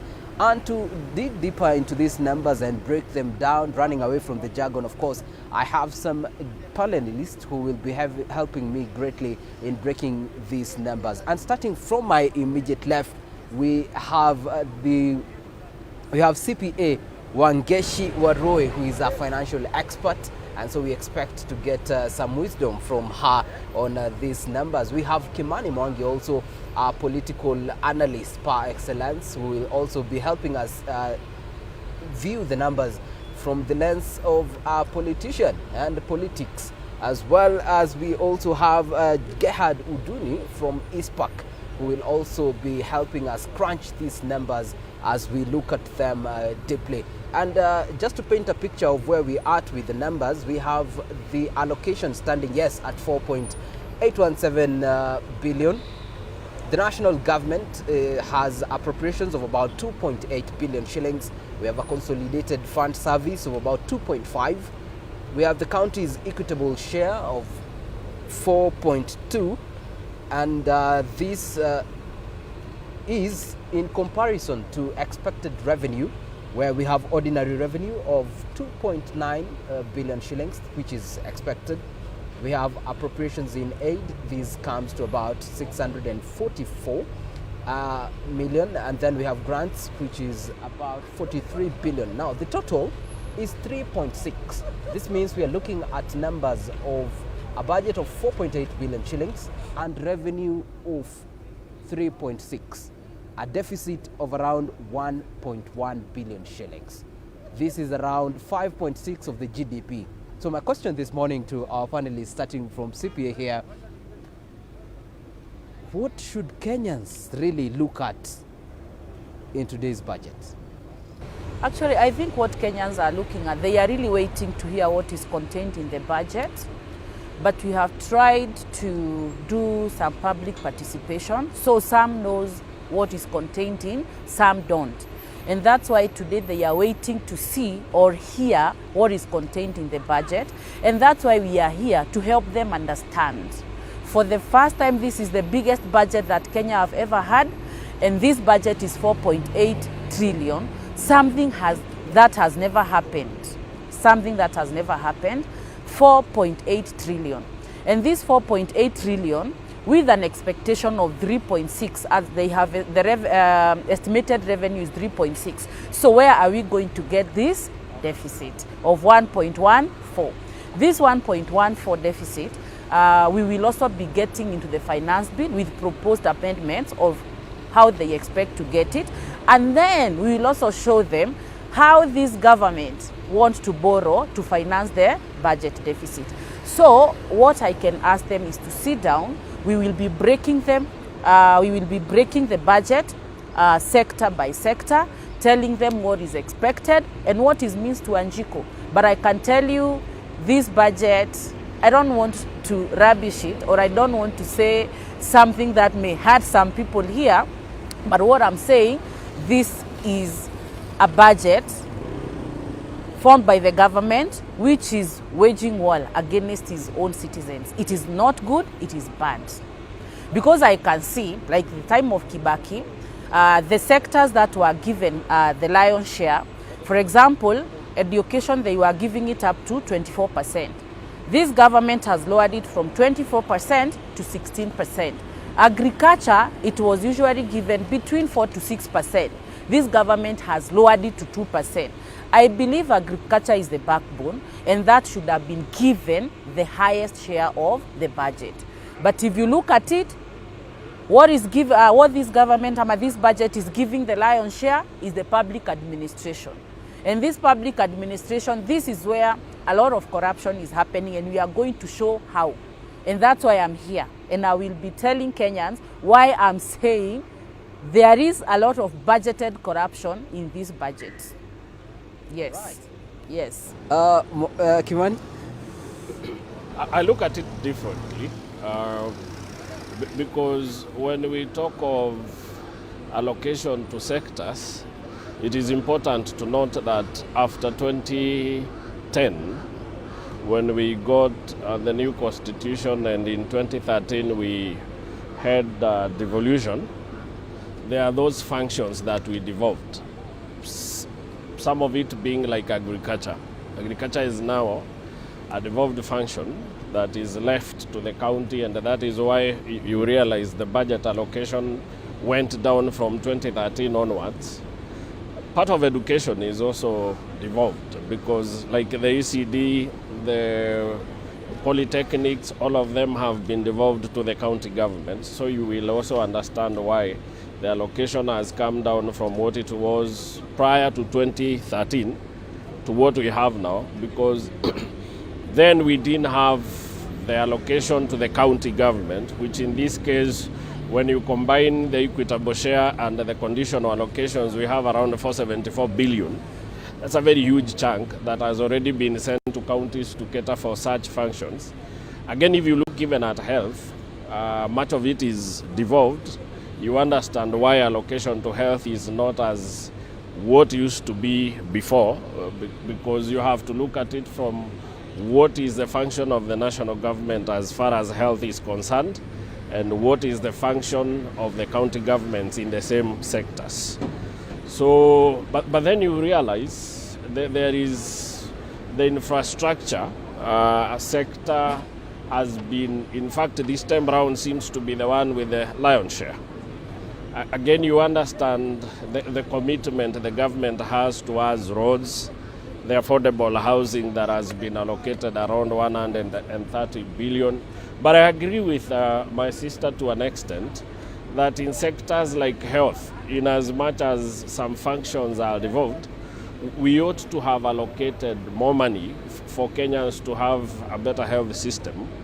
And even in agriculture, you know, there are those treaties the Kenyan government is part of, where there was an agreement like in one, I don't know whether it is in Makupa or there is a treaty where they agreed that 15% of every national government should be allocated to agriculture, because as we all know, in Africa, agriculture is the backbone of our economy. So for us to grow it, which I believe we should, and especially manufacturing sectors around agriculture, we need to allocate more money than we are seeing. But then we can only make do with what we have, and given how our economy is operating, you will realize like the CFS, especially the debt refinancing alone has been allocated 1.5 out of a recurrent expenditure of 3.5 trillion. So that tells you again, in as much as we expect to correct 3.6, we already have a recurrent expenditure of 3.5. Then that tells you we would have to borrow if we must develop. And if we have allocated ourselves a development budget of around 780 billion, and what we expect to collect has already been used in our recurrent expenditure, then you understand the tight boundaries within which we are operating. So it strikes me as a budget of a country trying to strike a balance between refinancing our debt and making sure we develop, our status notwithstanding. Yes. All right.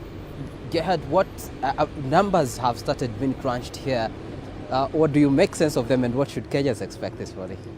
Thank you so much. It's a very interesting budget that we have this time round.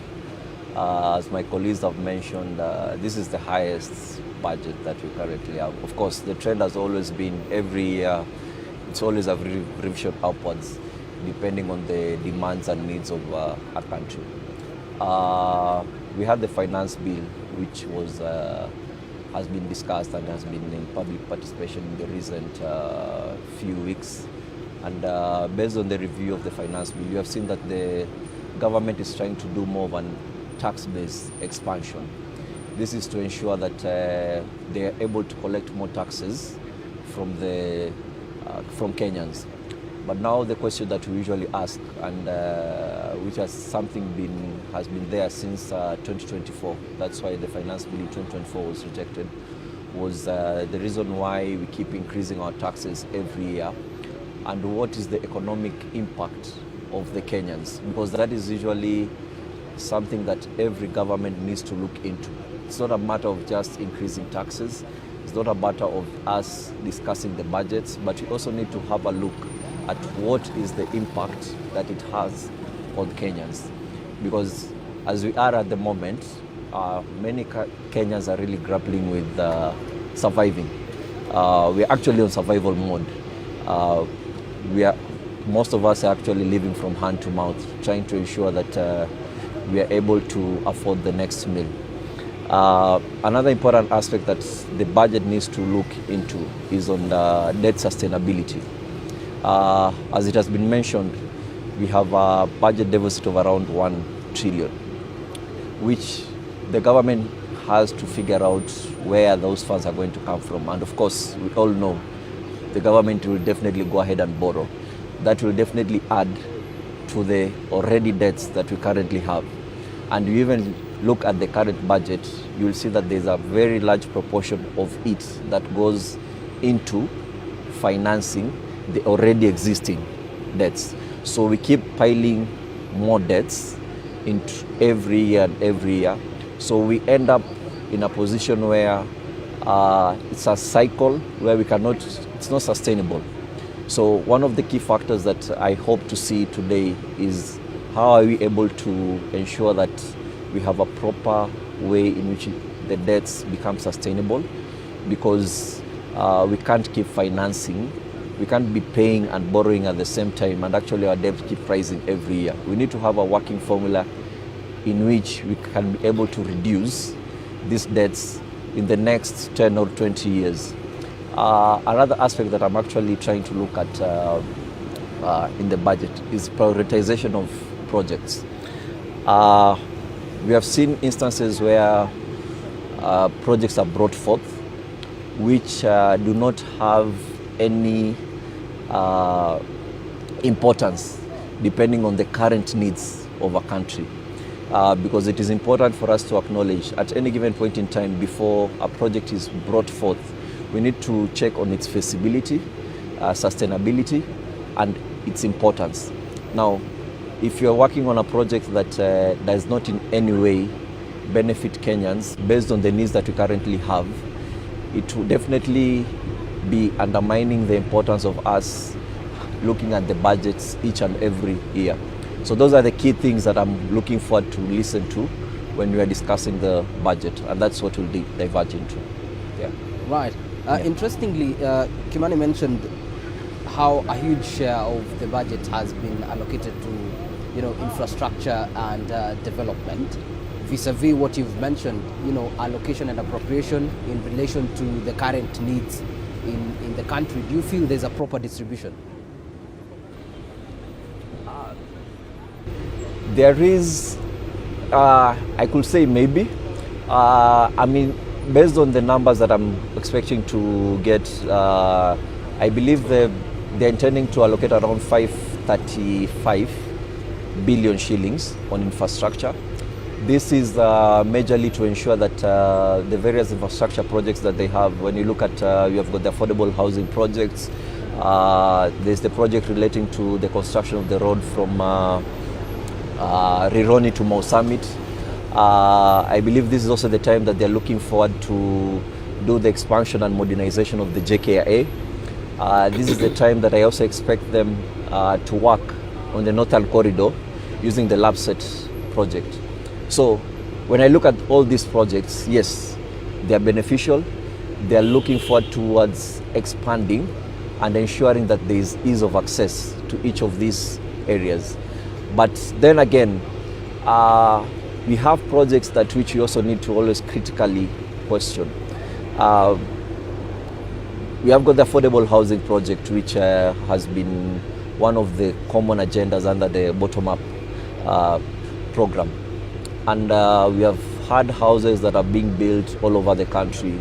And I think one of the key questions that we've been asking ourselves is if some of the houses which are being built in deep rural houses, if they'll actually serve their purposes, because if you look at the majority of the people who are actually there cannot actually be able to afford those houses. Even if it was to be rented to them, it will definitely be worthless for those projects to be in such areas. So yes, we need to look at each project and see on the viability and feasibility of each project. There's some, yes, I totally agree. The roads project, JKIA, think about also the expansion of the SGR from Naivasha going all the way to Malaba, very key projects. But some also need to be looked at with a critical eye and be questioned. Yeah. Right. Wangeshi, earlier you mentioned budgeted corruption, and you mentioned its extent. From where you sit, where are these areas you feel where the allocations and appropriation could be budgeted for corruption? Okay, the reason why I said that, let me first give you an example. As we said, this is the biggest budget we've ever experienced in this country. During Kibaki era, in 10 years, Kibaki borrowed 1.3 trillion. During Uhuru era, 6.7 trillion in 10 years. But in this regime, they've borrowed 4.2 trillion in 3 years. And then out of this 4.2 trillion that has been borrowed, only 1.9 billion has gone to development. This contravenes our constitution, Article 211, and Public Finance Management Act, Section 15, subsection 2C, which states that we should only borrow for development. But when you come to us, if, for example, now the government is planning to borrow, how much is it planning to borrow and how much is going to the development, I will be showing you where the budgeted corruption is. Because if you are planning to borrow 1.14 trillion and then development, you are only taking there 700 billion, this 400 billion is the budgeted corruption. Unless you tell us now you are borrowing to finance recurrent expenditure, which is against the constitution. We do not borrow to fund the recurrent expenditure. So when you tell me you're borrowing 1.1, I expect to see the corresponding development with that. But when you give me a budget, I analyze it. I find now you're telling me I'm borrowing 1.1, but 700 or maybe close to 840 is what I'm taking to development. This difference is budgeted corruption. And the reason why I'm saying that, we have been put in a hole where we'll keep borrowing. Like now, they read the budget today. Maybe the members of parliament, who some of them are clueless of what is contained in the budget, some just go there, it is read, they pass it. After they pass it, they do not even check how it's they even don't know what's happening. Literally, they are just sitting down, the budget is read, that's it. But then if you look at it, you ask yourself, where does this money go to? And that's why I and other people have gone to court and have filed a petition on odious debts. And we have given figures to show that these debts were illegally acquired. If it goes against the Constitution, against the Public Finance Management Act, and you cannot even explain how it's used, what does that mean? Because we should stick to our Constitution. But the problem is nobody cares about the Constitution anymore. Because if you are reading a budget that is against the Constitution, what does that mean? And that's why I say this is a government that is waging an economic war against its own citizens. And that's why we are here to tell people things are not good. Things are not going well as it should have been expected. Another thing that I wanted to talk about is the report shows that in Kenya, we are losing 3.1 billion to corruption every day. If you convert that, every hour we are losing 125 billion. This hour you have called us, we've already... And then, when we are losing that, if you look at what they are borrowing, per hour they are also borrowing 3 billion. So are you borrowing to steal? That is the question that I want it answered.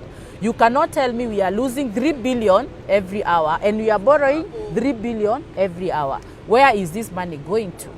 So, what I'm saying, there is a lot of budgeted corruption. And one good example is that one that I've given you.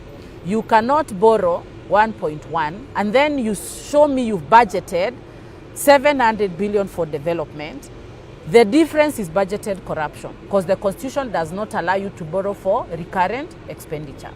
Then number two, we will be breaking them. You tell me there is a sector, the presidents or the state house, it was given, last time it had 7 billion. Now you are giving us 17 billion. 10 billion, that is in administration.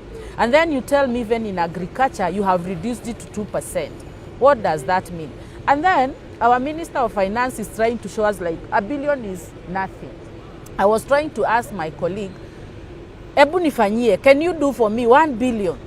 If I'm using 1 million every month, for how long will I use this 1 billion? And he told me for over 84 months.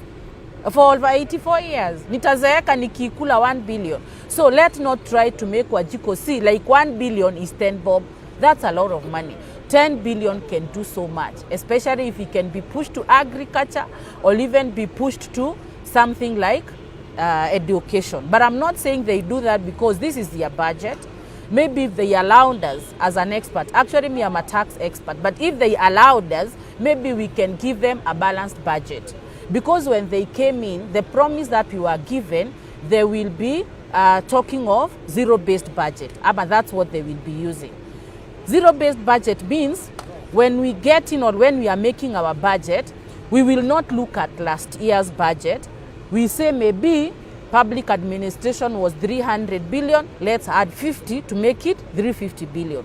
We will be doing it from the scratch, sector by sector by sector. But are they really doing that? Everything is going up, going up, going up. And before we conclude, I will also be telling you, during Kibaki era, if you are getting a gross salary of 50,000 shillings, your take home was around 42.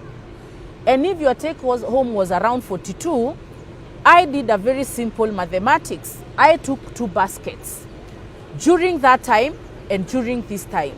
During this time, I put the same item. It's 1 kg of sugar, 1 liter of oil. I put 1 basket during Kibaki era, that is around 2013. And right now, that basket, by that time when it was 14,000, today it is almost 20,000 because it's 19,500. And that time the take home was 42, but this time the take home has gone down. What does that mean? Does this government really care about Wanjiko? No. And I expect all these things zinafaa kukua taken care of during the budget making process. But I wonder whether the people who do that really know what is contained in it, or they just have a template, they go adding what was there last year. That's my opinion. So now you understand where the budgeted corruption is coming in. All right. Even as Wangeshi says, if she was given a chance, she would do a very different budget. Yes. We have seen several quarters attempt to do, several Actually, political quarters attempt to do this, yes. this budget. The United Opposition came up with their budget. Yes, and I will also be talking about it. The good thing about it is that the United Opposition has no responsibility to spend the money, so they can burn the figures the way they want. It's advice. Because it is a populist agenda.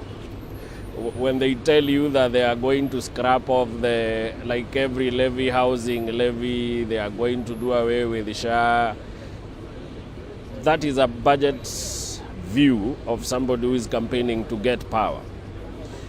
One thing you will realize is that when you are campaigning to get power, you are either very optimistic of the way things should look like, or you lie because you want to get power.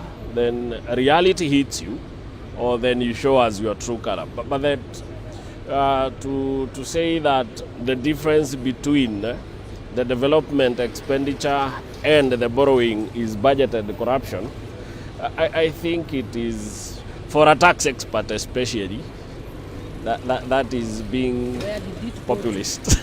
No, the difference, where did it go to? Because we understand that, it is good to... We are conversing, and it's important Wanjiko understands. No, if that is where I'm coming. Let's get there. Okay. We all know that by law, we are not supposed to borrow to fund recurrent expenditure. Yes. That is by law, theoretically. Yes.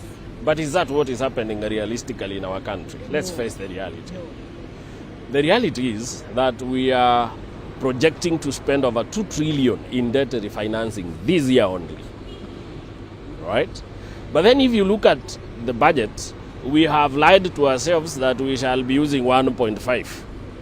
But the projections are that... Why are you lying to yourself? No, and that is why, hold lie. on, that is why we say budget is not absolute. It is an itemized expenditure of intent. This is what we intend to spend. Yes. It isn't actually what we shall spend. That is why we have supplementary budgets. We do finance bill, we shall do appropriations act that will guide us into withdrawals from the CFA consolidated fund and all that. So the truth of the matter is, we are at a situation where as a country we have found ourselves that we must borrow part of the money to fund our operations, day-to-day operations as a country. Then you are going against the Constitution. We are going against the Constitution, and let's not lie to ourselves. What does that mean? Because you can only Constitution do... is supreme. Wait a minute. You can only do with what you have. You know, we should stop lying to ourselves. Because imagine this. If we expect to correct 3.6 and we project to pay debt only at 2.3, what are we telling ourselves? That almost 80 shillings out of every 100 we collect shall go to debt refinancing, which we must, for us not to be held in default of debt, and that will put us into a worse off situation. Something else, that another reality we must face, is that we are borrowing even off the book through what we are calling PPP, the establishment of the fund. Because you see, when you say that you are doing P projects, and these are major infrastructural projects, you still borrowing. But then that is not in our books. And that is when we say officially we shall spend 1.5, unofficially we shall spend more, because we shall be paying even those debts we've been trying to bury under the carpet. But the reality of the matter is that as a country we are not doing well.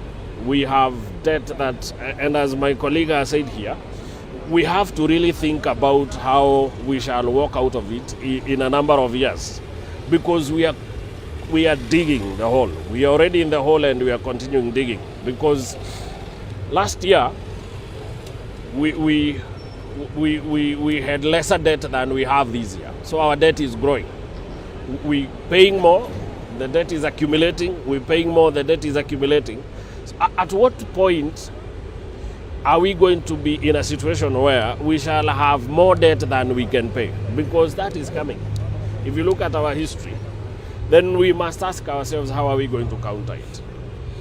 But facts be told, I like those people who are not in government and the way we like talking of how money is being eaten. Firstly, Uhuru told us it was 2 billion a day in his regime. But then I don't find it correct. So you think if in actual sense we stole 3 billion daily, you know, that tells us that we are stealing over 1 trillion. We would have crippled this economy. There is no way. Look at the numbers. She's a tax expert and she can tell you the numbers for real. Yes, I have. You steal 1 trillion from a budget of 4 trillion. You cannot work as a country. Do you know 1 trillion is more than our expenditure on development? 1 trillion is more than what we shall spend. It's like almost what we shall spend in infrastructure as well as education. So these figures that we like to bandy, and then when we talk of corruption of 3 billion, we don't actually talk about that money that is being spent in a wrong way or wasted in the government. We talk of corruption in the country as a whole. And that includes the corruption that you will pay to the police officer who has caught you driving at a higher speed than normal. It is included in that money. You get the aspect. Because it is an official data of corruption in the country, not necessarily money wasted from what we are budgeting as a nation. So when we say we steal 3 billion a day, it doesn't necessarily mean that that's the money we steal from what we had budgeted. Because when we listen to people talk of budgeted corruption, you might imagine that, okay, out of...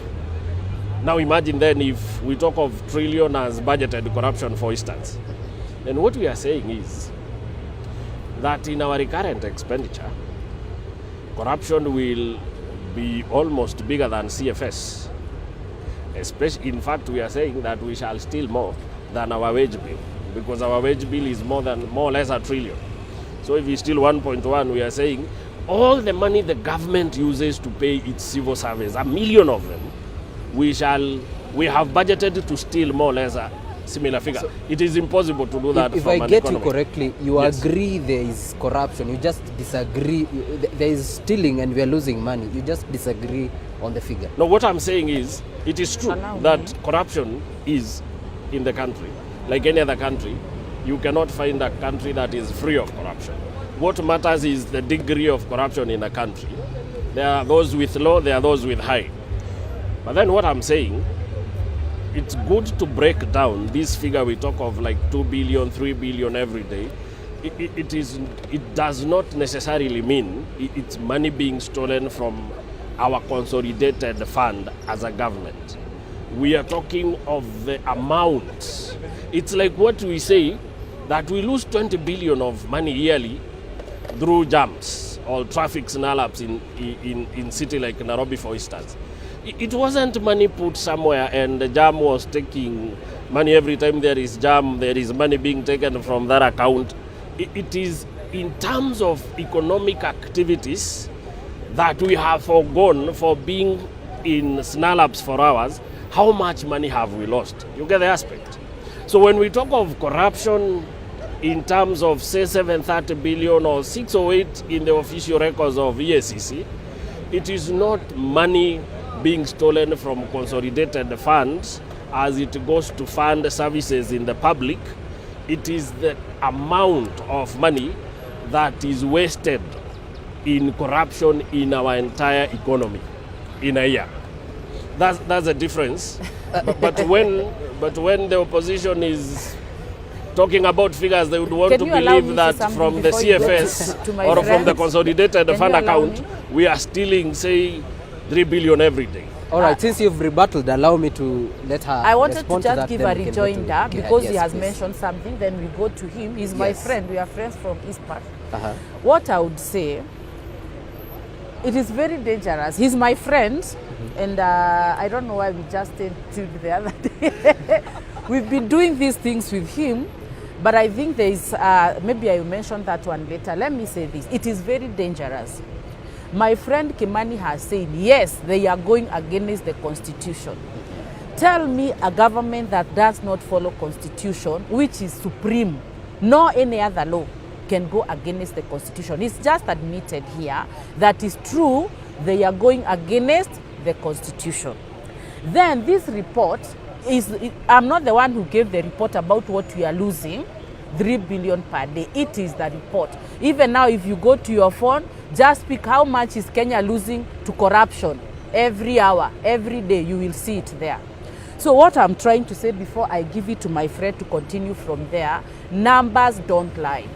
And that's why we are saying we are working with the numbers that they have given us in their budget. We also be talking and talking about the finance bill that they've given. So this is not about politics at all.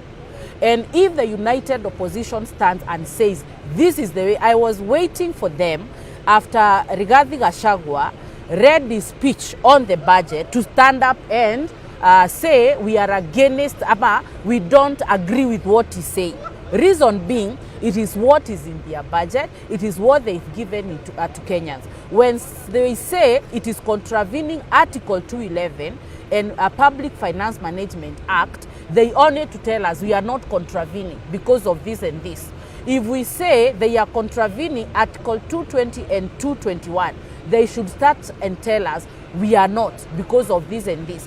When he talks about supplementary budget, that's something I'm usually very much against. Because if you read Article 223, it always allows them to put something that was not in the original budget if that something is an emergency or something that is unavoidable that cannot wait until the next budget. So my problem with this budget is it is going against the Constitution. That is the only problem I have. Sorry for taking your minutes. Yes, Gerhard, even as you get to respond to some of the issues raised here, we have the budget, yes, how the government plans to spend, and we have the finance bill, how the government plans to raise the funds. Is there harmony?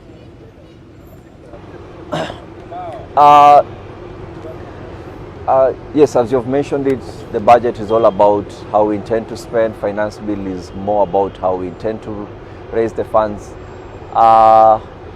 There's always a disconnect between the two. The Kenya Revenue Authority is the arm that is mandated to collect funds on behalf of the government and submit them to Treasury. Now, when it comes to the spending aspect, there's usually lack of prioritization of how much needs to go to which project. And that's why in most instances, Kenyans are usually very, very bitter about the progress of the country. And that's why there's that, there is no willingness to contribute to the national kitty when it comes to taxes. We go to countries where systems actually work. You have good roads, you have got hospitals, very nice social amenities. Regardless of whether you are taxed to 40, 50%, the citizens there are always happy to contribute to the national kitty, simply because at any given point in time, somebody appreciates the fact that if the government takes 40, 50% of my gross income in ensuring that the projects that are intended to ensure that the social amenities are available, I know I'll have access to them. If let's say I get ill now, I know there's an ambulance that will come to me and pick me up and take me to the hospital. Once I get old, I know there's their pension or there's some allocation that I'll get from the government that will sustain me over and above my retirement age. Now, those are the things that we Kenyans are always keen about. Can we see how the taxes that I contribute to the national kitty work for me? And that is the only way the government can be able to motivate people to be willing to pay additional taxes. Because what will be the incentive for me to give more, yet there is nothing much that works out for me. So we really need to ensure that as a country, we need to hold our leaders accountable to ensure that all that is collected is clearly budgeted and it's spent as it is. My colleagues have really get into the topic about budgeted corruption, which is something that has been there for the longest time ever. But it's something that needs also to be analyzed, simply because if you look at Kenya, we have got a very strict divide of Kenyans. We have got the extremely rich and extremely poor. You have people who actually survive with almost 100 shillings per day. The middle income are very few. Look at the numbers. We have approximately 40 million people in Kenya, and the only people who contribute to taxes are even less than 10%. So there is disparity in the number of people who actually contribute and the number of people who actually want to enjoy into the social amenities. But at the same time, the ultra rich are actually benefiting more, therefore ensuring that there is a very large gap. And it brings out the fact that the budgeted corruption, people continue stealing more and stealing more, and whatever was budgeted to ensure that the social amenities are available to all are not conclusively done. We have several projects which currently have not been finalized simply because of this issue of budgeted corruption. 100 million was budgeted for a specific project. Then unfortunately, out of the 100 million, 90 million was taken out and not used for that project. Only 10 million was what was used, and actually that project did not sail through simply because the funds that were allocated were not used for the right purpose. So we just really need to ensure that there is right allocation and prioritization of projects. All right, and even as we get to come close to wrapping up this conversation, I'm interested in knowing, we have the numbers as we do. If you had the chance to do this budget, what different would you do in terms of either appropriation or even budgeting? Sorry, come again? We have the numbers given in appropriation from the 4.8 trillion budget. If you were to do something different, what is it that you would adjust?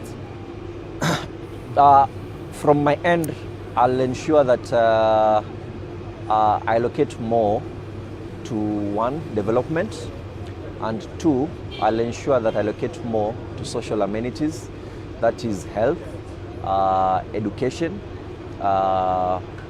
and general social infrastructure. Because the key thing is to ensure that Kenyans have a higher standards of living as opposed to people living from hand to mouth. Then secondly, the third point, I'll look into how Kenyans will be able to, we can be able to raise more taxes without necessarily hurting Kenyans.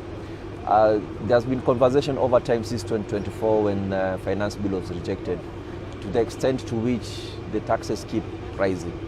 And as I've mentioned in the earlier conversation, is the fact that there's only a small proportion of Kenyans who actually contribute to the national kitty. So we have our people who actually do not contribute to it. So it will be a matter of ensuring that more people who are in the informal sector are brought into the tax bracket. Yeah. All right. Kimani, this is the last budget that the government will actually get to spend and utilize fully. In this cycle. Not in the this last cycle. Anyway.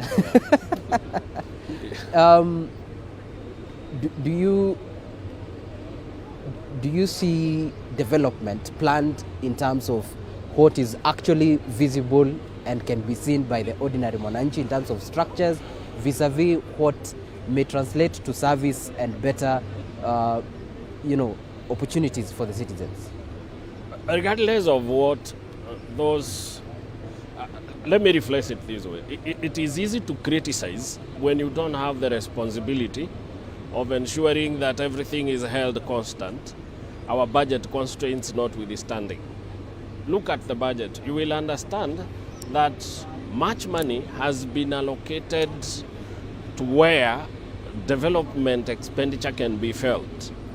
That is why you realize the infrastructure sector has been given a lot of money, because at ministerial expenditure, development expenditure should go to where it increases circulation of money in the economy, because you realize we shall be doing a lot of borrowing internally, meaning we shall be suffocating the private sector of sources of resources.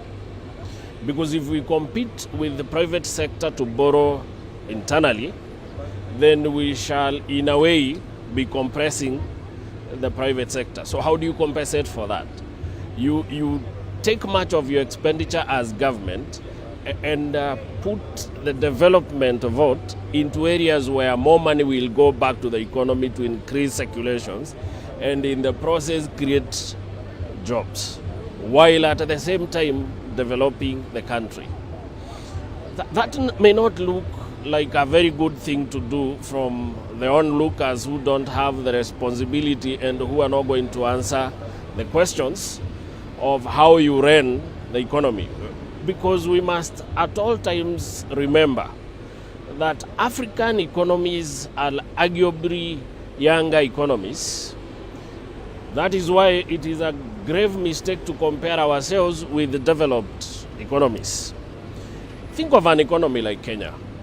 We do not mine. It is now that we are in the process of discovering minerals and developing how we shall start exploiting them.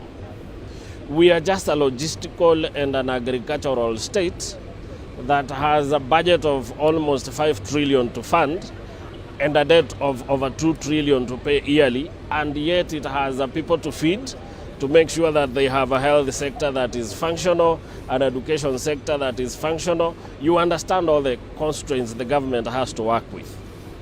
But then, corruption is one thing that we must agree it exists. And that is why I normally say we need to ask very serious questions to the constitutional institutions of Chapter 15, EACC being one of them, because they are empowered, given independence, ring-fenced against political interference, to help us curb corruption in the country. Then we must ask, what is their role exactly? Because in my opinion, there are two sectors that we must ask serious questions about, like devolution. Because we keep allocating money to devolution. Imagine the kind of money we've allocated to devolution from 2013. It is in excess of 5 trillion. We need to ask ourselves, what have we done with these 5 trillion? More so, we need to ask EACC very serious questions. Because corruption or fight against corruption is a function of EACC. We need to ask it, what have you been doing to catch us the people who've been stealing our money? Because we have not seen EACC complain of incapacity. We have not seen it complain of political interference. Yet we keep talking of money stolen, money stolen, money stolen, money stolen. No, and we have an independent institution formed and funded by the Constitution to fight corruption in the country. To get you on EACC, they've severally mentioned being underfunded, and number two, requesting for prosecutorial powers, because most of the time they have been arresting and they cannot prosecute. This is how I would put it personally, and this is my personal opinion. EACC is a very pretentious institution. It catches us the small thieves, and then there is a collusion between EACC and ODPP, because somewhere along the line, even these thieves who've been caught will almost walk scot-free. And then we have a judiciary, which we must thank God for, but then we must also appreciate part of having judiciary that is so independent is that that independence is expected to those who are suspected and not confirmed guilty.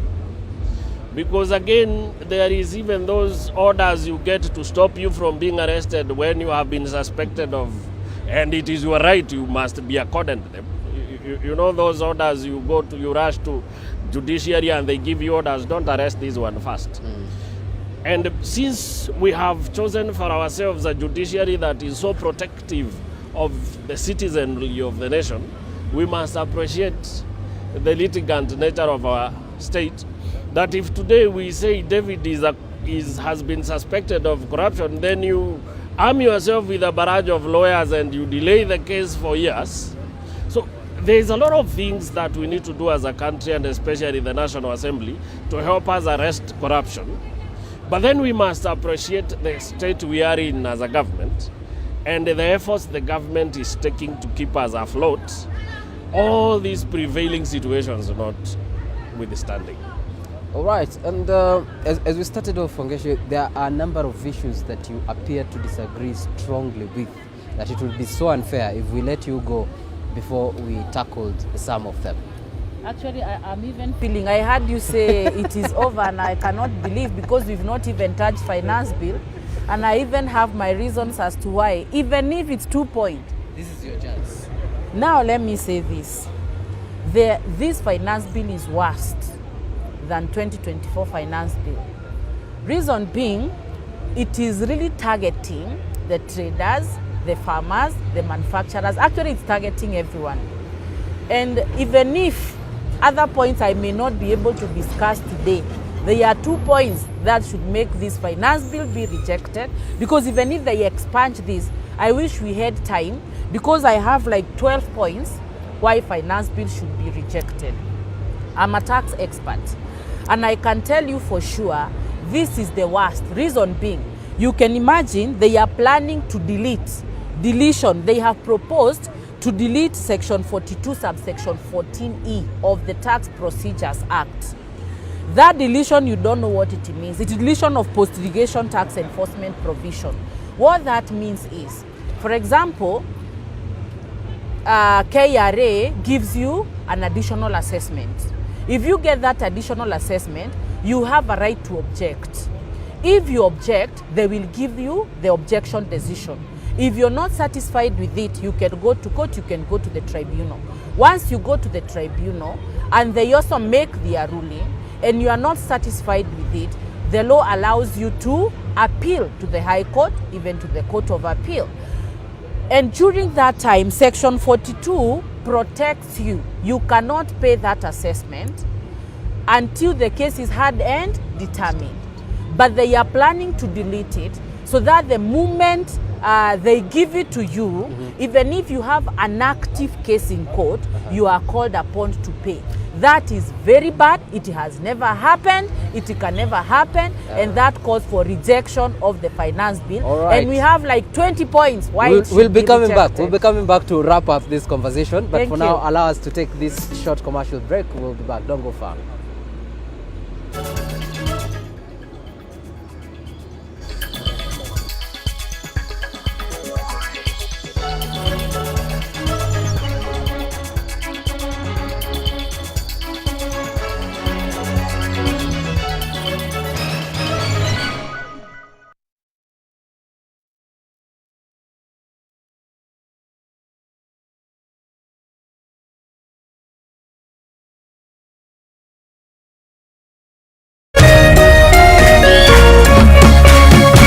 Kameme TV, Muthegi wa Rũrĩrĩ.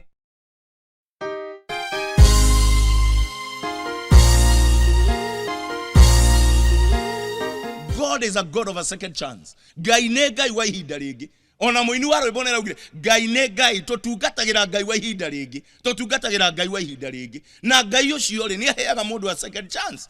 Na tondu we muoyo ri Ngai no akuhe o hingo ĩngĩ, Ngai no akũrũgamĩrĩre o hingo ĩngĩ, tondu nĩ Ngai wa ihinda rĩngĩ. Ngai arokuhe thĩinĩ wa rĩtwa rĩa Jesu ihinda rĩa gũkenerũka rĩngĩ. Ngai arokuhe rĩngĩ thĩinĩ wa rĩtwa rĩa Jesu Kristo. We wĩna kĩrathimo gĩa gũtherema ta mũthabibũ, wĩna kĩrathimo gĩa gũciara mũno ta mũthabibũ, na kũrotwĩka guo thĩinĩ wa rĩtwa rĩa Jesu Kristo. Rathimo nĩ kĩhunjio kuma kanitha-inĩ wa CFF Kiambu o kiumia thaa 3 cia rũcinĩ thĩinĩ wa Kameme TV. Wanenola neema tutamwona Mwokozi Yesu.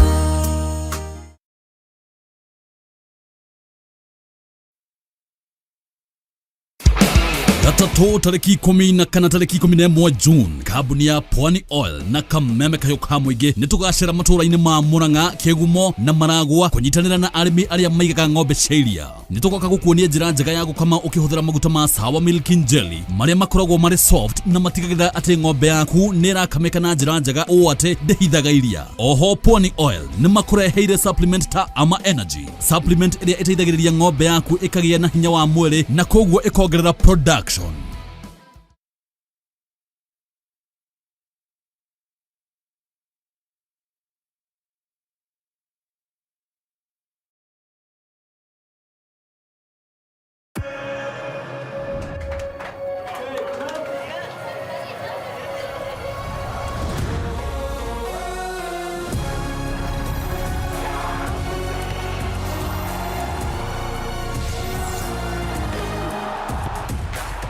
From 11th June to 19th July, everything can wait.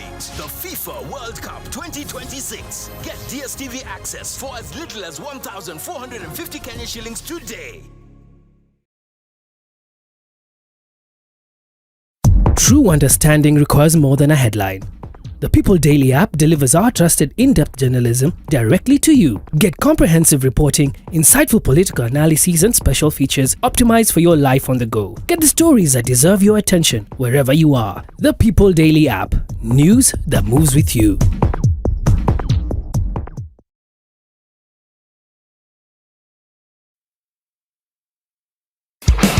Gatatu tariki 10 na kana tariki 11 June, kambuni ya Pwani Oil na Kameme kayo ka muingi nitugacera matũra-inĩ ma Murang'a, Kĩgumo na Maragwa kunyitanĩra na arĩmi arĩa maigaga ng'ombe cia iria. Nĩtũgoka gũkuonia njĩra njega ya gũkama ũkĩhũthĩra maguta ma Sour Milk Jelly marĩa makoragwo marĩ soft na matigagĩrĩra atĩ ng'ombe yaku nĩ ĩrakamĩka na njĩra njega ũũ atĩ ndĩhithaga iria. Oho Pwani Oil nĩ makũreheire supplement ta Ama Energy, supplement ĩrĩa ĩteithagĩrĩria ng'ombe yaku ĩkagĩa na hinya wa mwĩrĩ na koguo ĩkongerera production.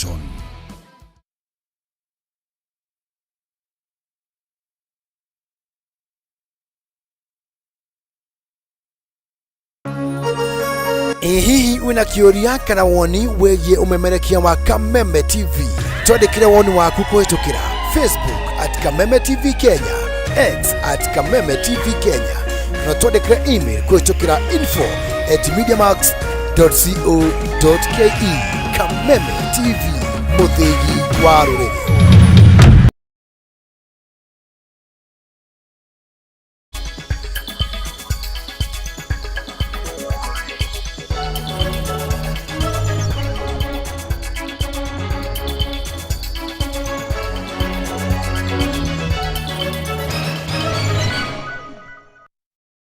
Na ninaleta procedures. Mtu akifanya ujinga kama hiyo, fanya ujinga kama hiyo, unafukuza na asiwahi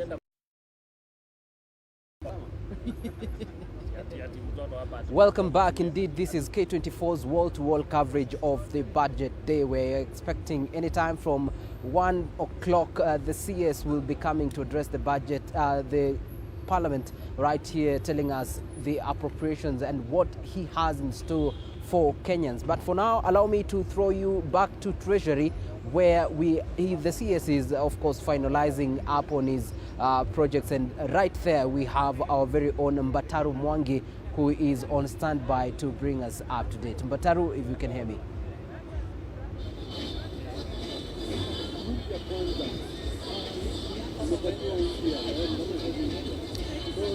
Thank you very much, and it is budget day, 2026. This for the budget for the financial year 2026-2027, and it is a budget that is the most expansive that Kenya has ever had. This is the biggest budget in the East and Central Africa region, a budget estimated at 4.8 trillion Kenya shillings that is expected to be read today by Cabinet Secretary for Treasury and Treasury John Mbadi today, later in Parliament at around 3 p.m.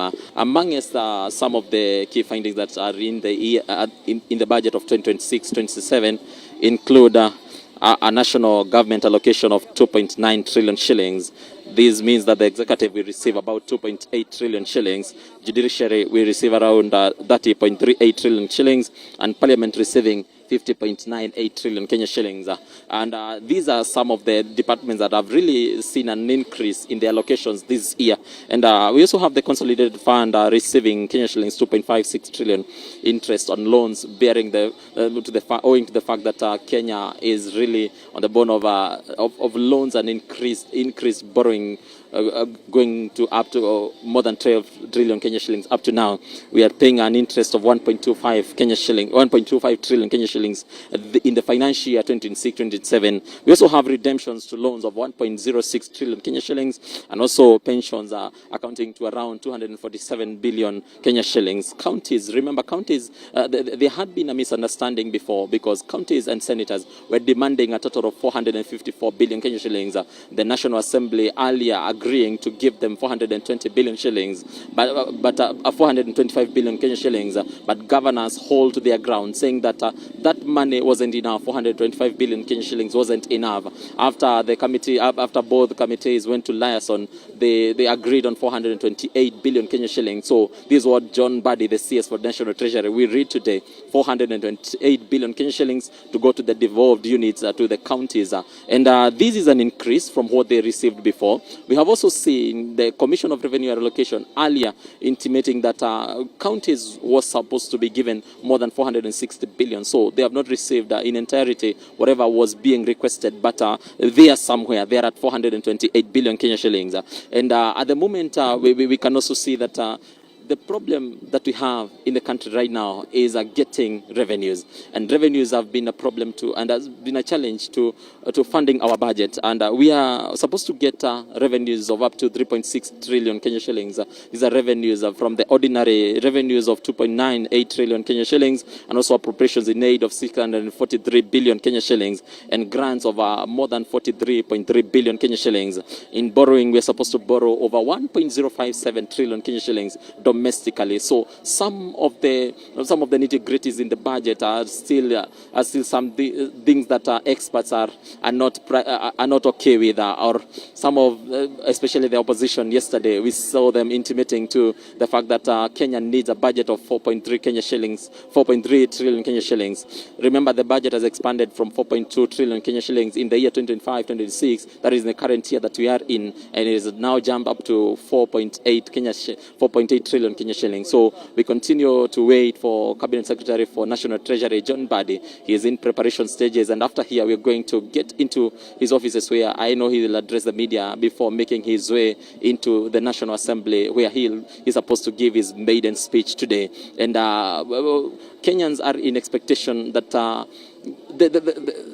Kenya Revenue Authority will be able to achieve their targets this year. But remember, achieving their targets also translates to the fact that Kenyans will have to be pressed more in terms of paying taxes. So we are just in a wait-and-see situation to see if Kenya Revenue Authority this year will be able to meet their targets, or they won't be able to meet their targets. Remember, in previous years, some of the years they've seen improvement, although some targets have also been missed in previous years. So we're just waiting to see what will happen in the year 2026, 2027 as the budget continues to be implemented. Also, in a few, we also expect that the Principal Secretary in the National Treasury, Dr. Chris Kiptoo, will also give a statement. Sometimes we see him giving a statement before the Cabinet Secretary also gives a statement, but we'll just wait. We are here to see what happens, and everything that happens here, we will be ready to tell Kenyans everything about it. Back to you in studio.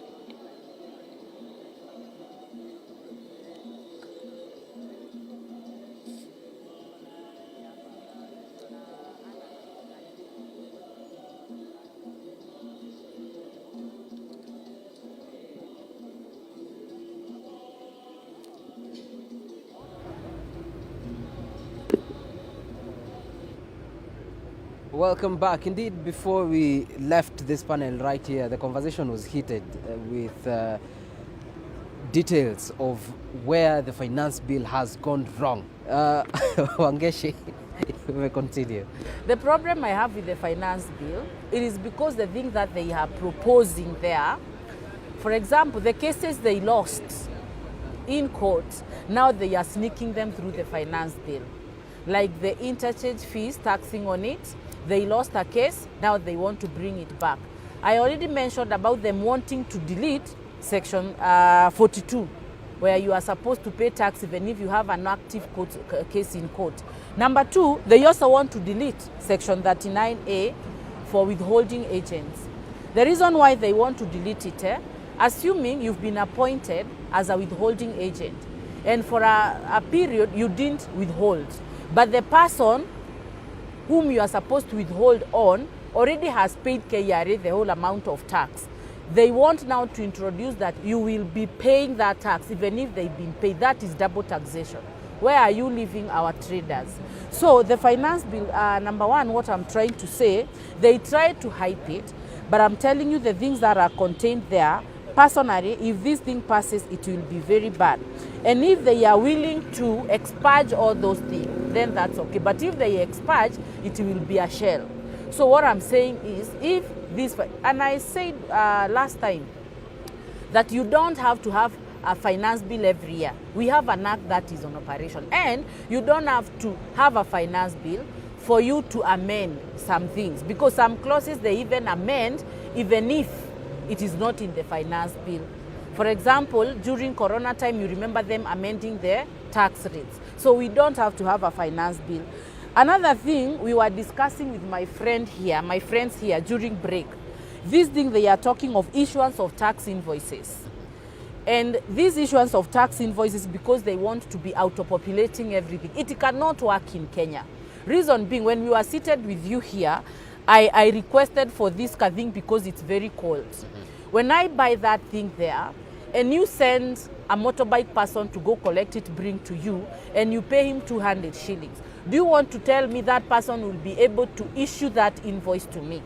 Kwa hivyo, when I go to claim it, they are telling me it cannot go through. I'm assuming if it's a business expense, it cannot go through because that person didn't give me a tax invoice. Do you think it can work even with these border guys, the people who are selling handkerchiefs on the street? Do you think it will work? And then another thing with the finance bill is like they want to do away with self-assessment. How do you assess me instead of me assessing myself? I'm the one who is running the business. I know how it's working, and you want to assess me talking of the outer population. In Kenya, it cannot work. Last time, we told them this thing of e-teams will not work. Right now, we've tried to file returns. It's not going through because they had already locked places where we are supposed to put the expenses. Just a good example that I've given you. It cannot work. And you cannot now run away from self-assessment. You want to assess me. Number 3, this finance bill also, it's like it wants to do away with Data Protection Act. Because if you say now you can be getting my information from third parties without involving me, without a court order, you are doing away with Data Protection Act. There is a reason why I should be protected. So that's why I'm saying it's only that we do not have time. I don't know whether you will create us time to come and give. You can see the points that I've listed down for finance. It's quite a booklet. So for me, reject this finance bill. Thank you. All right, Kimon. Well, rejecting as opposed to amending is very harsh. Finance bill is not final. I agree with her that KRA has the part of compliance in the finance bill is very strict. Strict to a point where it is not even applicable. And I agree with her. But then the finance bill has its own goods. It has its own part of it that really touches on our nerves. But then because it will be taken to the National Assembly, our request is let the National Assembly arbitrate between the people and the government. We want taxes to be raised. The finance bill seeks to increase collection of taxes by 120 billion. And that is where you realize that we are seeking or we are projecting to collect more money in revenue than we did last year. Part of it will be raised because if you must collect more, then you must amend the law to allow you collect more money. That is why we have the finance bill, because